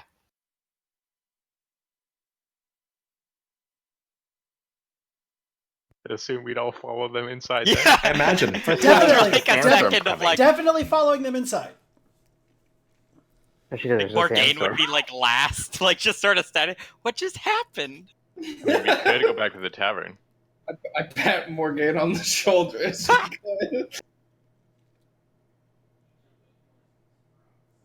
Caslin has got a kind of like a half dozen chairs that he's brought from like the third sort of story, and he's brought them all around the room, and they're all carved from wood. They all look homemade. They're all cushioned with that same scaff of fur that were that rabbit. And as you guys walk inside, Javi has 8 of those like stones of transposition that he's got set out. 9 stones of transposition that he's got set out on the a table just that's in the big center of the room here, as well as a couple of like sealed envelopes. And he looks like he's focusing intently on like getting them to all work sort of in tandem. And King Yolas Ashtung IV slumps down in one of these chairs. There's a moment of pain that flickers across his face as like the heavy attire that he's wearing shifts uncomfortably. "Well, you were difficult to find. You in particular," he says, pointing to Kyvius. "But we, all of us, thank you for coming. I assure you it will be worth the effort for both of us." Yeah, I'd certainly like to know what, you're sort of important. Be seeking us out like this. He nods and says, "You'll have to forgive an old man for a penchant for speeches. If I run on a little too long, stop me, ask any questions. But I don't need to tell you," he says, "that each day we stand, all of us, at the precipice of disaster. More and more ageless are emerging from the isles and the sea, and we lose more and more soldiers every single day as the desert as the desert causes our soldiers to flee, to desert their responsibilities, because our people are convinced that we are about to return to an unwinnable war. The lords of the Ka are practicing vile magic and are convinced that we are unaware. The foundling cities of the north are growing more and more distant from one another. They are scattered across the ice like silver coins from a dead thief's hand. And each day, our nation is growing weaker and weaker. Do you mind if I make myself a sandwich? A what? He gets up and has one of the loaves of bread, and the big heavy stone like drags across the floor, and Brannick winces as he kind of makes his way over to the kitchen and like slices off a piece of the bread and a big slice of the cheese and turns on in the oven. And as he talks, he just makes himself a grilled cheese. Now, Javi, you know Javi. What you don't know is what we've been doing for some time, and it's important that you know this. Would you? And without further ado, Javi, like big smile on his face, very pleased. He goes, I've spent 14 years working on large-scale teleportation, enough to transport the entire city to a different continent. These, he says, and he taps one of these stones of transposition as you watch as it like shakes and shudders out of existence, and this huge, big ivory slab representing that you can see there's a map on it that represents like 1/9 of the world. Now, I was planning to transport the entire city of High Helm and all of the inhabitants within it to a different continent. The goal was simply to discover. We was inspired by the arcane city of Athale. Some of you may know the legend, how the sister city to Epitaph, how it simply vanished one day in the middle of the war. Many people believe it sank beneath the seas. Other people believe that they traveled to a different dimension or a different realm. But the shards of transposition that I've been working on for years have been a precursor to this idea. The idea that we could simply swap positions at a scale hitherto unknown. I only recently discovered 3-4 years ago that the howl interferes with magic, and too late it's become clear to us that we cannot leave this continent, unfortunately. The howl, I'm sorry, could you clarify what you mean by that? He says most people aren't aware of this. There is an arcane ring of some type, essentially around this entire continent. We don't really know where it's from or what it does. It's where the lindworms come from. You're familiar with those, of course, and Warren nods and eerie.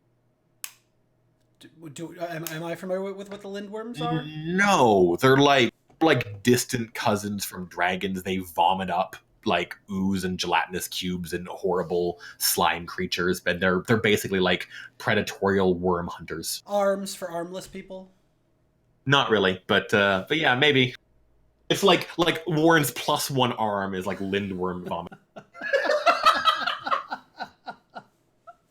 +1 hand. Yeah. I mean, that's a brilliant idea. That's what we thought, says the king, and Javi shakes his head. He goes, well, unfortunately, all magical weapons for the army, all of our funding had been poured into acquiring residium and ritual research. And when it was discovered that we were essentially crippling our ability to fight back when the war becomes anew in exchange for this last-ditch plan, the people wrested control of the royal treasuries. They demanded my immediate exile.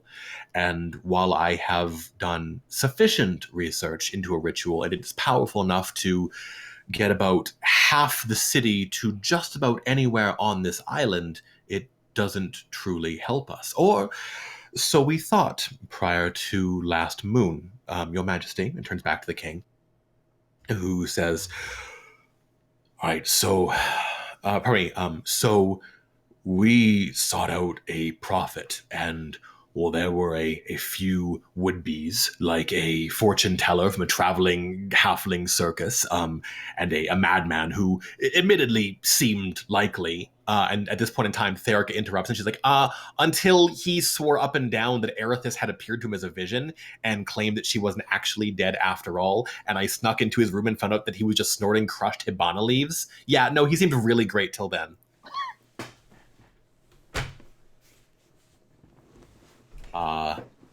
The king looks a little downtrodden for a moment. I recognize this is a lot of information to be taking in at once, and he flips the grilled cheese over and like pokes the top at it. Perhaps a drink is in order. It sort of pulls out a large bottle from the last little bit of the provisions he'd brought with him, and you can see that it's like a dwarven fire whiskey of some type. He goes, "You're gonna have to forgive the dwarven spirits, my friend," he says, looking to Caslin. "It was a choice made in poor taste. I only intended to show my respect, a reminder that our renewed peace between High Helman and Volanthusk has, lowered the trade blockade, but I get the impression you don't hold the same love for your homeland as some of your dwarven fellows do." And Javi, again, just interrupts. The king seems nothing of this. He's used to, like, Javi just talking over him.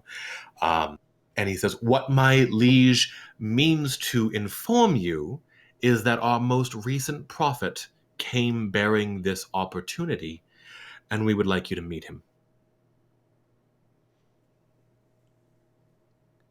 Us. "Yes, you," he says. I think the first question that comes to mind is why? Why? Us? Yeah, specifically, why us? And the king says, "Well, there's a few reasons." "Oh my God," the king says, "there's a few reasons for that. The first is that you come highly recommended," he says, and sort of glance knowingly upwards. I had asked her one last favor, and that was when she left my service to please find people who are more than just scouts. I require people who are more than just heroes who could survive the trip to the distant land that you would be trekking, but loyal people who have the grit to settle the harsh lands. The truth is I don't foresee this lineage continuing. I don't want it. My daughter doesn't want it, and at this point in time, she like goes, "Well, we haven't been asked formally," and the king goes, "I doesn't want it." And if I was to simply send my armies, part of this journey to this land would be traversing the Kaz territory. To send soldiers through that area, even secretly, would violate the agreements that we made a decade ago. And even for a greater good, I have to stand by the laws that we set upon. If anybody's to undertake this expedition, they must be loyal to the people of this world for the greater good, but they cannot be the loyal citizens of Ielm. And the last reason, he says, and I don't know how to tell you this. And again, Therica, the princess, pipes up and goes, "Also, you're not the first people we've sent. We have sent 3 groups before you, and all of them have vanished. So there is that." Vanished where? Javi laughs a little under his breath. Where does this little teleportation take us to? Javi says, "You misunderstand. You will not be teleported. You will be traversing on foot as much as possible. I know that certainly there will be some periods where a certain winged phoenix might prove useful, but for the most part, this journey is going to be a covert one, done via land and sea. Hopefully, carrying the necessary items," he says, and sort of taps the second chart of transmission that flips over into this next big giant ivory slab. So you can see that they're fitting together perfectly. "In order to bring the city and all of her inhabitants in equal parts to a location so secret that even the Ka does not know of its existence, and even were they to discover it, which would be unassailable." Forgive me for speaking potentially out of turn here, Your Grace and Javi, but have any other alternatives been concerned to this? This seems like a very precocious undertaking. In perfect unison, as you're trying to think of like precocious undertaking, Javi says, "Last ditch effort." The king says, "Act of desperation." Therica says, "Stupid idea," and they all in perfect unison, and they sort of. Javi goes, "Yes, it is that." This secret location, I know, but this will seem like a stupid question. It's not Luna's Toll, is it? Javi shakes his head. We're talking about High Helm is a city of almost 20,000 people. The tower in the middle of the ocean, whilst fascinating to me, has no part whatsoever in this plan. No, he says, and continues to tap all of the different stones of transposition until finally they form a full world map, with the exception of the very last one where he taps it pointedly, and it's to the very far west, and nothing happens because this part of the map has not yet been made. Got it. Just a fragment So- in my head from a different age. So is that black spot where we're headed? I'm trying to move you guys the world map, but I have to run through like 50 other fucking maps. He taps the map and he says, if you were to undertake this trip, it would take you through the small town of Banry's Pass, onwards past the archways. Past that point, you'd be in the Crooked Vale, the land of the halflings, so please tread carefully there. Through the Valley of Fallen Rainbows, taking a ship from Port Irongast, we've arranged transportation for you. To the Isle of Epitaph, hopefully staying no more than a few hours before taking a second ship across the Opal Trench to the small city there that serves as a port, a hard westward pull towards the city of the Battered Edge. And there, he says, pointing to the very sort of like corner of where the map becomes dark, he says, there our prophet tells us of a place known as the Stair of Penance, a cave or a mountain pass away through the peaks, and claims that there is a land on the other side. I gotta ask, if this works, and High Helm itself, or a large part of it, is taken to this land, what then? Do the people get transported with the High Helm, or is it just the structures? Javi piped up goes, actually, I think it's more likely it'll be just the people and not the structures. I'll see what I can do, but we are working on limited supplies of residium here. But our goal is to save every man, woman, and child that we possibly can. And if this means building something new far beyond where the car can locate us, then that is what we must do. From there, if I have time, if I have the trust of the people again, hopefully it'll be a stepping stone to escape from the notice, to prevent this war from wiping us out immediately. And from there, perhaps the port, the other cities of the north, Epitaph, they'll all come. And hopefully hidden, we can finish the ritual, find out what the howl is, destroy it if necessary, and get off this island. It's the only plan we've been able to come up with that's going to work, and it's got to work. But the entire plan, even if you can make it functionally work, I have gone way in decade. Or sorry, that's okay. Entire plan, even if you can make it functionally work, if you can teleport all the residents of High Helm, it's still dependent on there being something there to teleport them to. If your prophet is wrong, if there's nothing but a wasteland of the mountains, or there's nothing, all that work, it's not going to matter, right? I mean, that's why they said they were desperate. Yeah, and in unison, the king says, yes, then we are all dead. And Therica says, wow, aren't you just a full glass of water? What about the Orderlands? Are we just trading High Helm for the Orderlands? If you mean the Brave Lands, the northern continent, I believe that our abrupt disappearance will delay the Ka enough that it will provide us enough time to get as much of the nation as possible to this hopefully promised land, essentially, says Javi, looking desperate. We don't have a better plan. There may be casualties, but there are certainly going to be fewer casualties than when the faceless armies and the tens of thousands of ringed soldiers march upon our land and kill us all. We have two choices. We either surrender or we fight to the death. And Javi looks at Warren and says, I don't believe in only having two options. And this place could be a lot of things. This whole island's been cursed for years. If other people haven't been here, it might be one of the only places on the island that doesn't carry the curse of the dead god herself. We don't know what could be there. This doesn't fix everything. If the call continue to spread, eventually the Bravelands will be forced to fight them, as they've been waiting to pick off a straggler for years.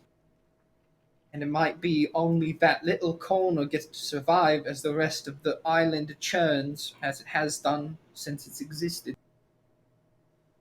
I hope that don't happen. What? Just a question of interest. For my sake, I don't want to stretch this out longer than it needs to. Obviously, this is a last-ditch effort. What makes you believe that at the end of the 10-year pact, the Concord of Leaves, that it is inevitable that the car will attack? It's not inevitable, the king says. The truth is, I do not know. But I do know that they will stop at nothing to ensure their goals are successful. I certainly agree with you on that. I mean, we did hear them say that they like unity. They do. What that means could mean anything, but I fear for the worst for us if we don't do anything. The call believe this is their version of peace. When the entire island is just like the call, then all the war will stop. They want to stop war. They just have a different way of thinking of it. Now, don't get me wrong. I'm in agreement when it comes to the car. I've certainly spent enough time with them to understand. Well, to understand everything you're saying is true. Right. The thing I find interesting about this, and maybe this is a conversation for the road and not for right now, is big old Memnon had this grand scheme to starve out the rest of the world. They said they didn't need to fight anymore. And it's just interesting. They signed a 10-year pact, wanted to starve out the rest of the world, and at the end of that 10-year pact, they're going to attack anyway? Something seems a little off about his plan. Javi sort of like puts a hand up a little bit, and Therica like points at him like, "Ah, that guy!" And Javi says, "I've been in contact with the Placidium, the Academy in Port Ironghast, and between my research and the current headmaster there, we have been doing essentially mining different realities, producing enough food. You've heard of the Mithril chef competitions there, I assume? No, nobody. All right." Looks like frowns a little bit. He says, "Well, it's actually not too long from now, only a few months from now. If you are actually on track, you might even experience it when you're there. But we have been, I surmise that in addition to the Feywild and the Shadowfell, there might be other places where we could acquire resources, and we have been successful. Therefore, we did not, in fact, all starve to death. Only some of us," he says, with a pointed look again, sort of towards Kyvius, very sympathetically, in fact, in this case. "We have lost about a third of our total population across all of the cities have starved to death in the streets. And whilst I would state that to be a fairly significant number, you may disagree, but it's been thanks to the fact that we have acquired resources from other places that we have managed to completely avoid being wiped out in this time period, although we did come extraordinarily close. Their plan would be war only because this one failed." It's nice to know they're fallible at the very least. Actually, And Javi and Therica, right? At the same time. Is so much better news than you even all know. No. And Kyvius hearing that there was even there obviously Javi was referring to something else, but Kyvius gives a sigh and sits back and just seems to relax and is kind of flabbergasted by this. The king, as he is starting to slice up the grilled cheese into 8 parts at this point in time, really tiny little And he starts like gives one to Kyvius and one to Javi and one to everybody who wants one. Gives one to Kyvius and he goes, "Sorry, I burnt the bottom a little bit," apologetically. That's usually my favourite part, actually. The bad bits. When he's done, there's just like a little chunk of crust left for him, which he munches on, and you can see that he's actually also pretty much like he and his daughter and Javi. Now that you're looking at them, they're all pretty like lean. Even though they are the people who have had like the most access to food, it's very clear that they have been sacrificing for their people.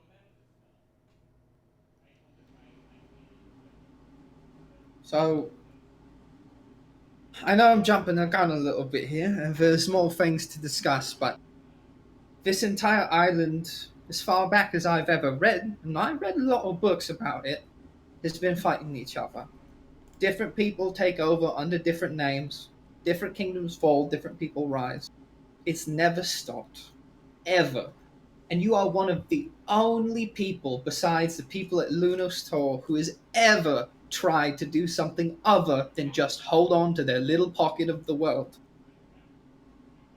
You have my allegiance to believe in your call to do something other than just kill each other.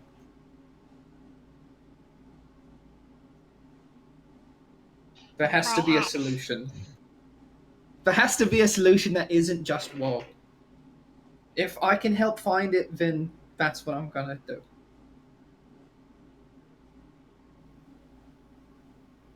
I agree.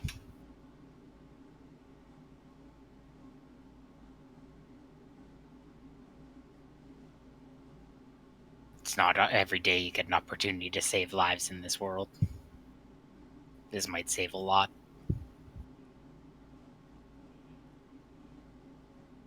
Hey, Ash, you back? Oh, WB. Hey, sorry for that. My internet died here. Thought you had like a work call. Do you need us to wait? No, it's just I'm at my parents' house. It's just my internet died. Oh, Just say hi to your reset. mom for me. Oh, you're playing from India? No. Jeez, that was weird. Anyways, there is. I'm not sure about all of you. Obviously, make your own decision. But no matter what we choose, there is a favor I would have to ask you of, King or Lord. I'm not sure what the title is. Honestly, pardon me. Wow, sorry. He goes, honestly, just Eolus is fine. Eolus, there's some kids in this area, and I don't think you can manage it yourself, given who you are. But we can't just leave them. They have families. They need to be returned to someone. If we were to leave on this, I couldn't manage abandoning them. He looks up at you, like very deeply sorrowful, and says,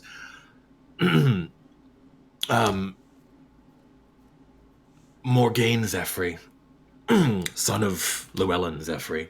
The truth is that everywhere is temporary and dangerous until a permanent home exists for it. That's the thing that really divides people like you and the people from the Ka when you get really right down to it. He says, it's not good and evil. It's not one is sand and one is greenery and one is ice and snow or anything of that nature. It's that we have two deeply, fundamentally different definitions for family. You've experienced what the Ka believe is family firsthand. And what your sister believes is family firsthand, and I'm sorry for that, I've been told. And he looks around, and he looks over to Warren and Erie, and then to Leaf and Caslin, and then to his own daughter, and then looks back at you and says, but this is family. And for that reason, these people deserve somewhere safe. And I'm glad that you and I are on the same page. But High Helm and Irongast and Epitaph, even the Ka, even the Brave Lands, nowhere is truly safe right now.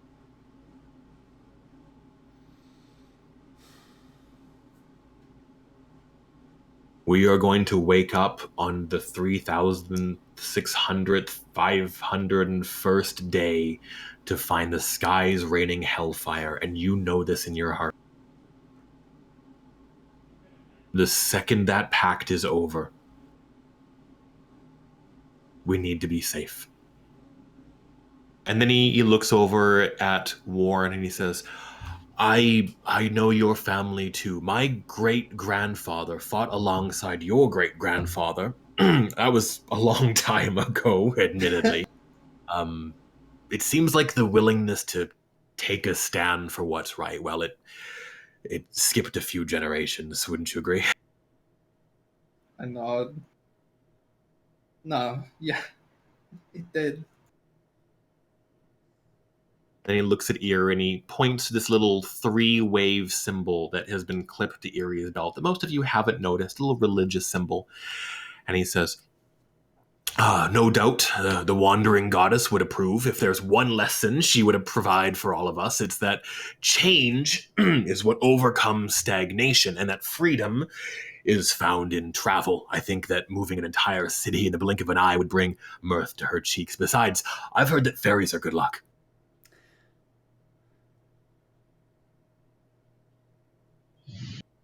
I'm sure she'd be thrilled to see it. Turns to Saigar and says, and I know you by reputation. You can't walk into a single gathering hall in a single city anywhere in the Orderlands without hearing about the mysterious bowman who saved a life, drove back a horde of lizard folk or goblins, or who rescued the lost, and he came back asking nothing for no reward but a hot meal and a bed in return. Please, let us repay you for what you've done for this nation. I would be honored. And he turns to Kyvius and says, what is that on the end of your staff? Well, Eolus, that's my secret to keep for now. The thing is, you know, at least you imply that you know, what you're asking of me. You're asking me to save the people who killed my parents. I'm asking you to save the people who didn't.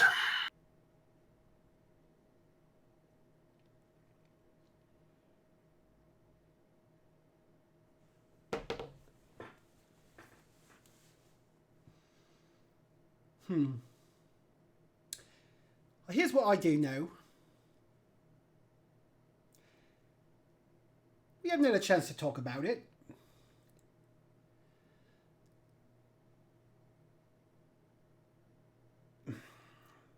But the 6 of us, one thing I do know is we have to stick together. I knew we were coming back together, and I know that we have to stick together. You did? It was sort of creepy. I always remember those last words. Yeah, well, that's why I put together some presents. You know, because I kind of sort of knew we'd be seeing each other again. And I kind of sort of know that we got to stick together. So I go where all of you go. And I do what all of you do, regardless of who it's for. I don't have to be happy about it, and I don't have to like what we're doing, but that's what I'm saying.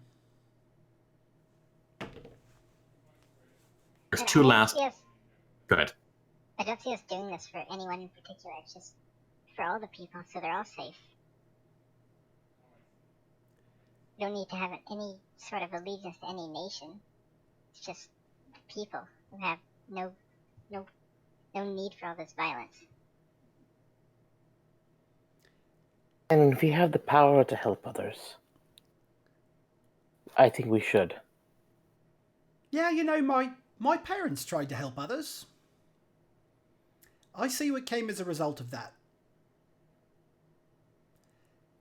Don't get me wrong, friends. I'm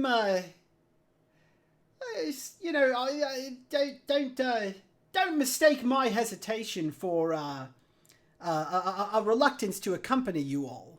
I am in it to win it. All right. Kyvie's like opens his jacket and shows off his in it to win it shirt. He's wearing But I want to be clear about my motivations. I'm here with you guys. I don't necessarily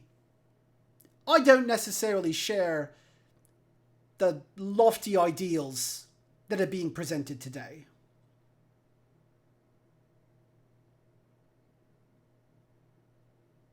There's two. Sorry. No, it's fair. I mean, I don't have any sort of allegiance to one people. I'm looking to change just the way this place works. There's been too much time spent believing we all have to fight for the little land we got because this land is cursed and we have to fight and scramble and scrap. Even the Call believe it. They're trying to end the curse. I'm trying to put a stop to all that. So, ain't on anyone's side. If a Call come up to me and he said, maybe we can all hang out and be friends, I'd certainly invite him over to the other side of the table with. Same with someone from my over Bravelands. Don't matter to me. Javi pipes up. The truth is, whether you like it or not, somebody is always going to have to make decisions for the people at large, and it's certainly not going to be a pants-wetting king, no offense, your majesty, or a dishonored archmage, or a little brat of a would-be prince. She gives him a dirty look, and he continues, the truth is that when my ritual completes, High Helm will be no more, and whatever remains in its stead, whatever the people end up being beyond that, whatever homes they build, whatever goals they achieve, they are going to look to people for direction. His Majesty does not want that to be him. It is very likely this is where the royal family ends and the world enters a change, assuming that we are successful, assuming we do not wind ourselves up in the ass end of the car to discover that there is no cave and our prophet has misled us. But I like to think positively.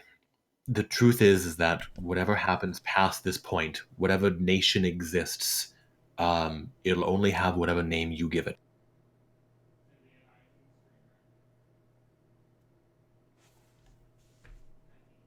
I nod a little.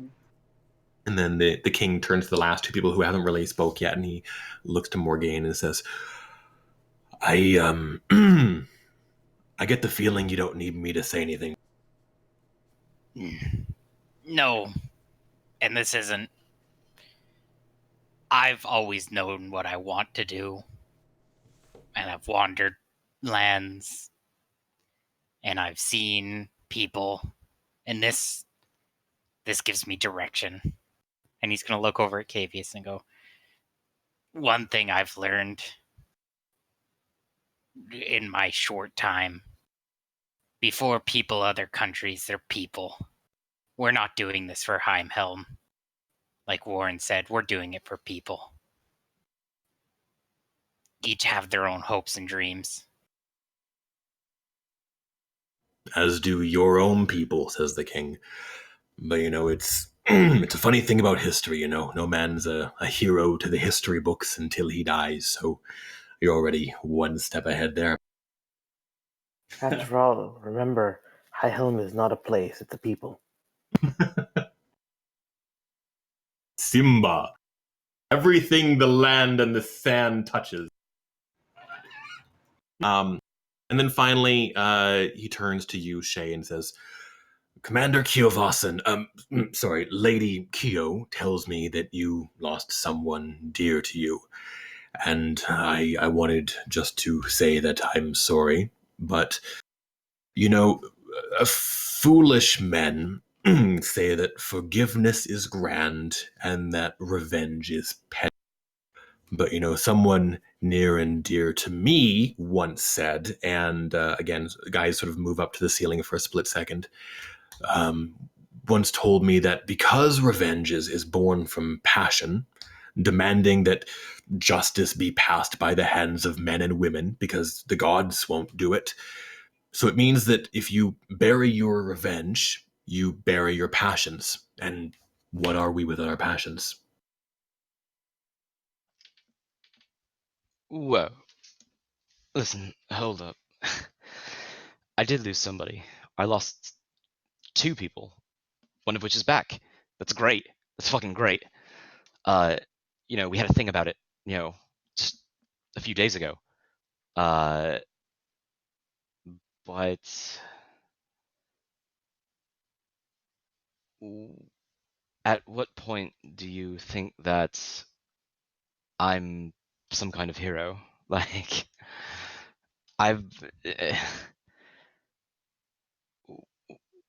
What makes me critical to any of this? I've spent the last decade kind of putting myself into a box here.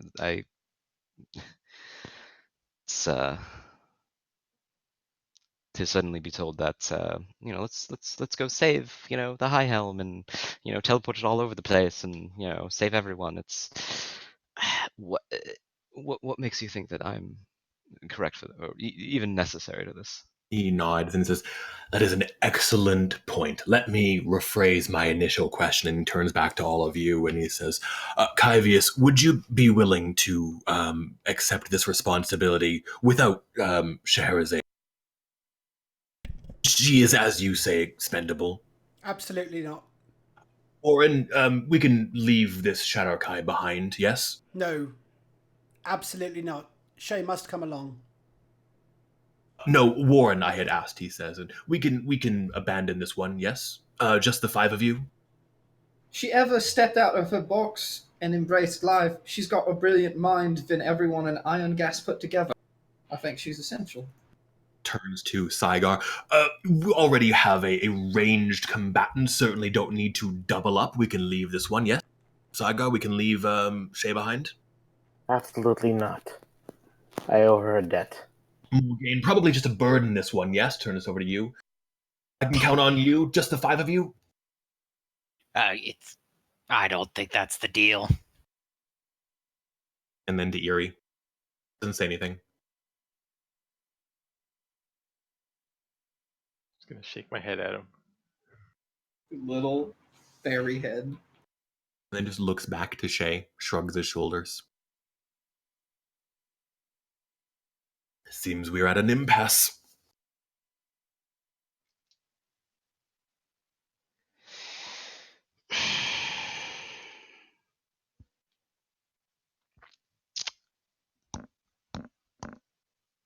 You just kind of like doing like the kind of like teeth like grinding.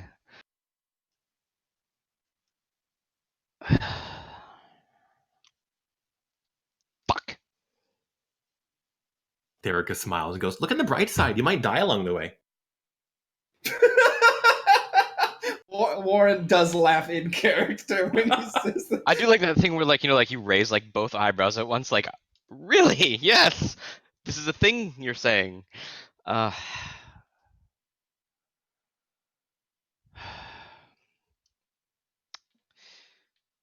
So, when I first fell out of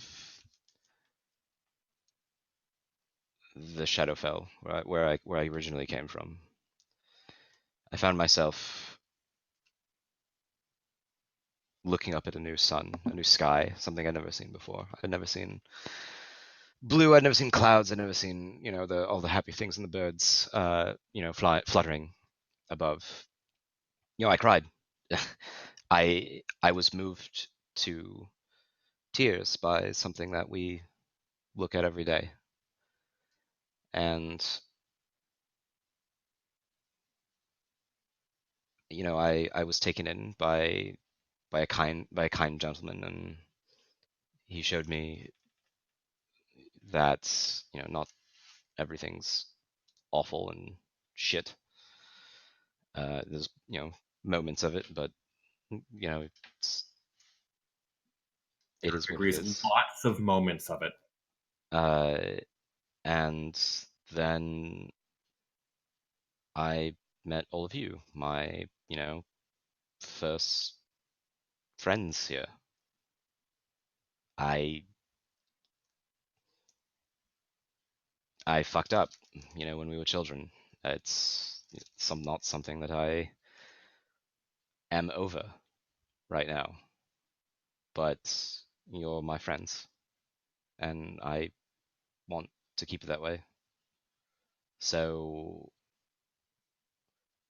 if going with you means that we can find a new sun, a new sky, I would be okay with that. Plus, not to put any pressure on you, I sometimes need maintenance and I'm crap at it. I'm not sure when we'd be out of there. I see you do guns and stuff, and I don't know. I know it's probably not worth much, but I would appreciate you coming along. It's alright, just hit it with a hammer. I've tried that. Karna yelled at me for like a week. My leg didn't work quite right for like a month. I'm sure I can fix that. There we go.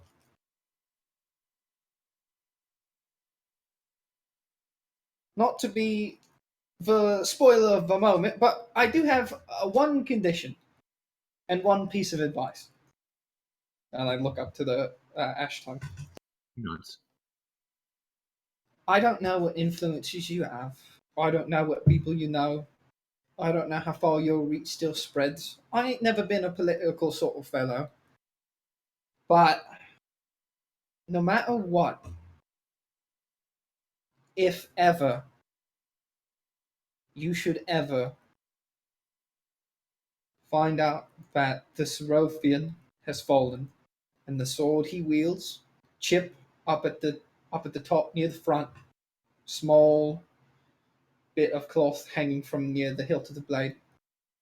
If it ever leaves his hand, that's mine.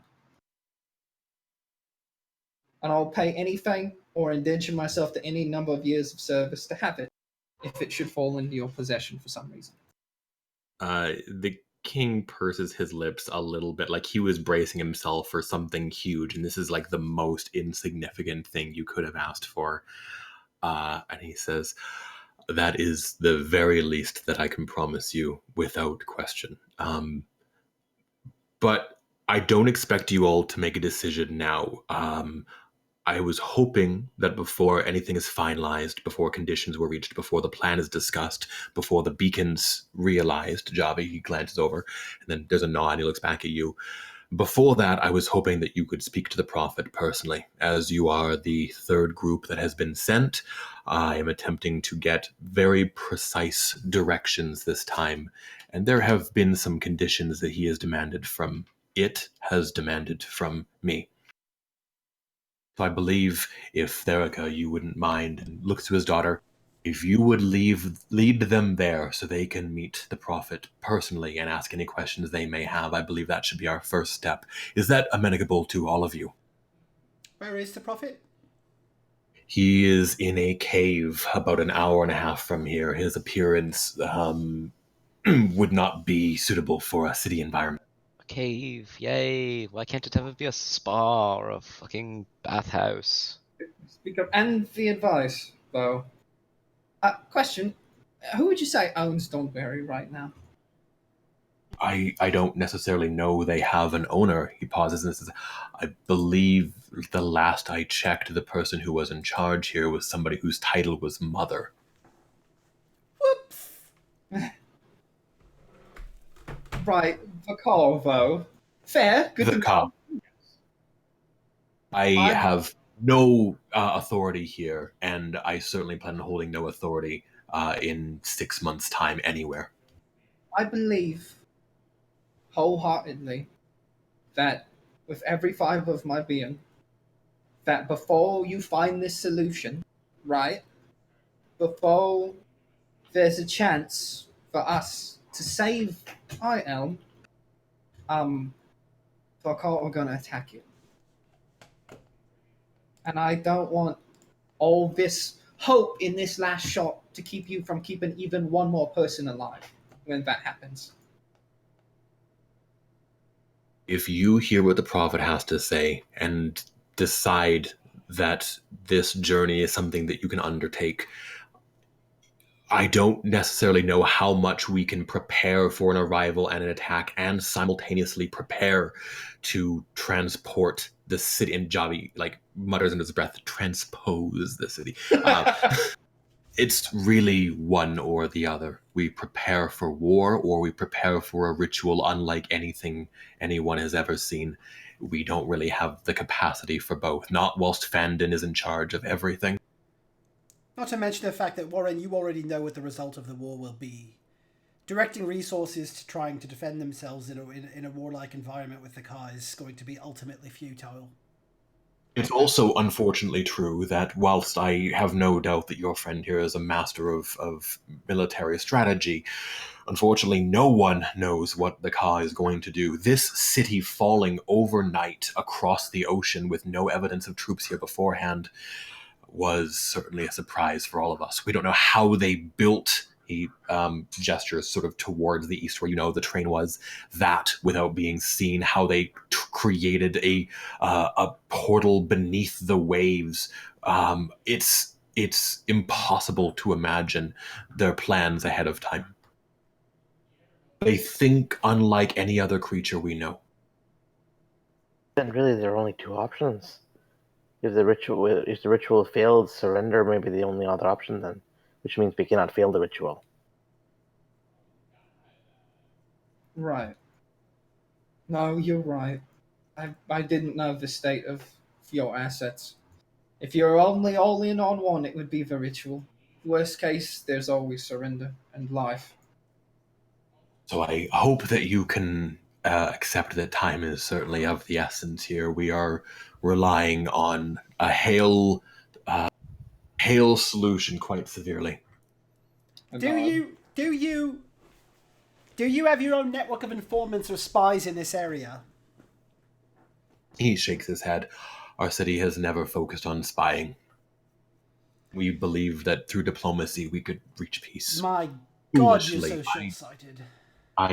I know, he says, and like even though you were fucking intending it as like a roll your eyes kind of fucking, like it breaks him down a little bit. And he looks down at the floor. You can see like just the weight of rulership on this guy.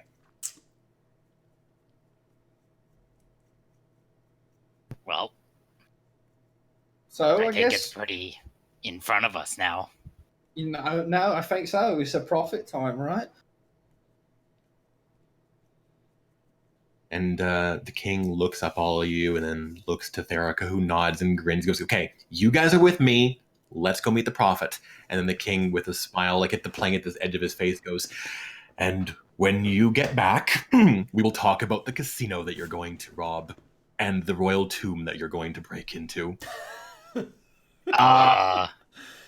That is where we're going to end the session, guys. No, Casino you're going to rob. no. We're pulling a heist! I'm going to fucking play us out, dudes. Yeah, What? just one more But hour. there's 2 weeks. There is And 2 I'm weeks. gonna be thinking Oh, is there no session profit next week? Fucking. No, yeah. Deal's got a thing. What is this song? I can't hear any song. It's a bummer.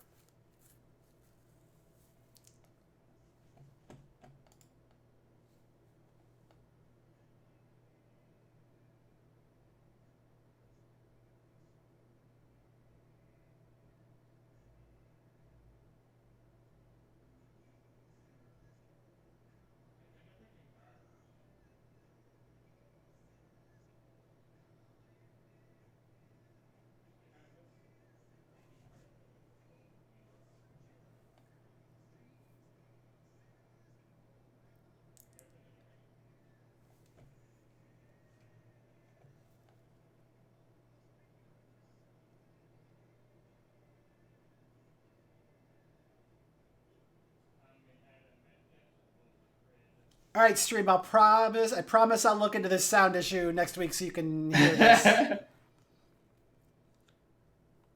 music problem. Yeah, I wonder why. Just the music. All the voices are coming through. Everything else is coming through. Yeah. Do you Cool. have the So nothing browser else set because as I an need to go audio pee. input? Bye. Sorry, say that again. You have like the browser set as an audio input for OBS. I have the way I had to set it up to fix the audio for the stream was I have the audio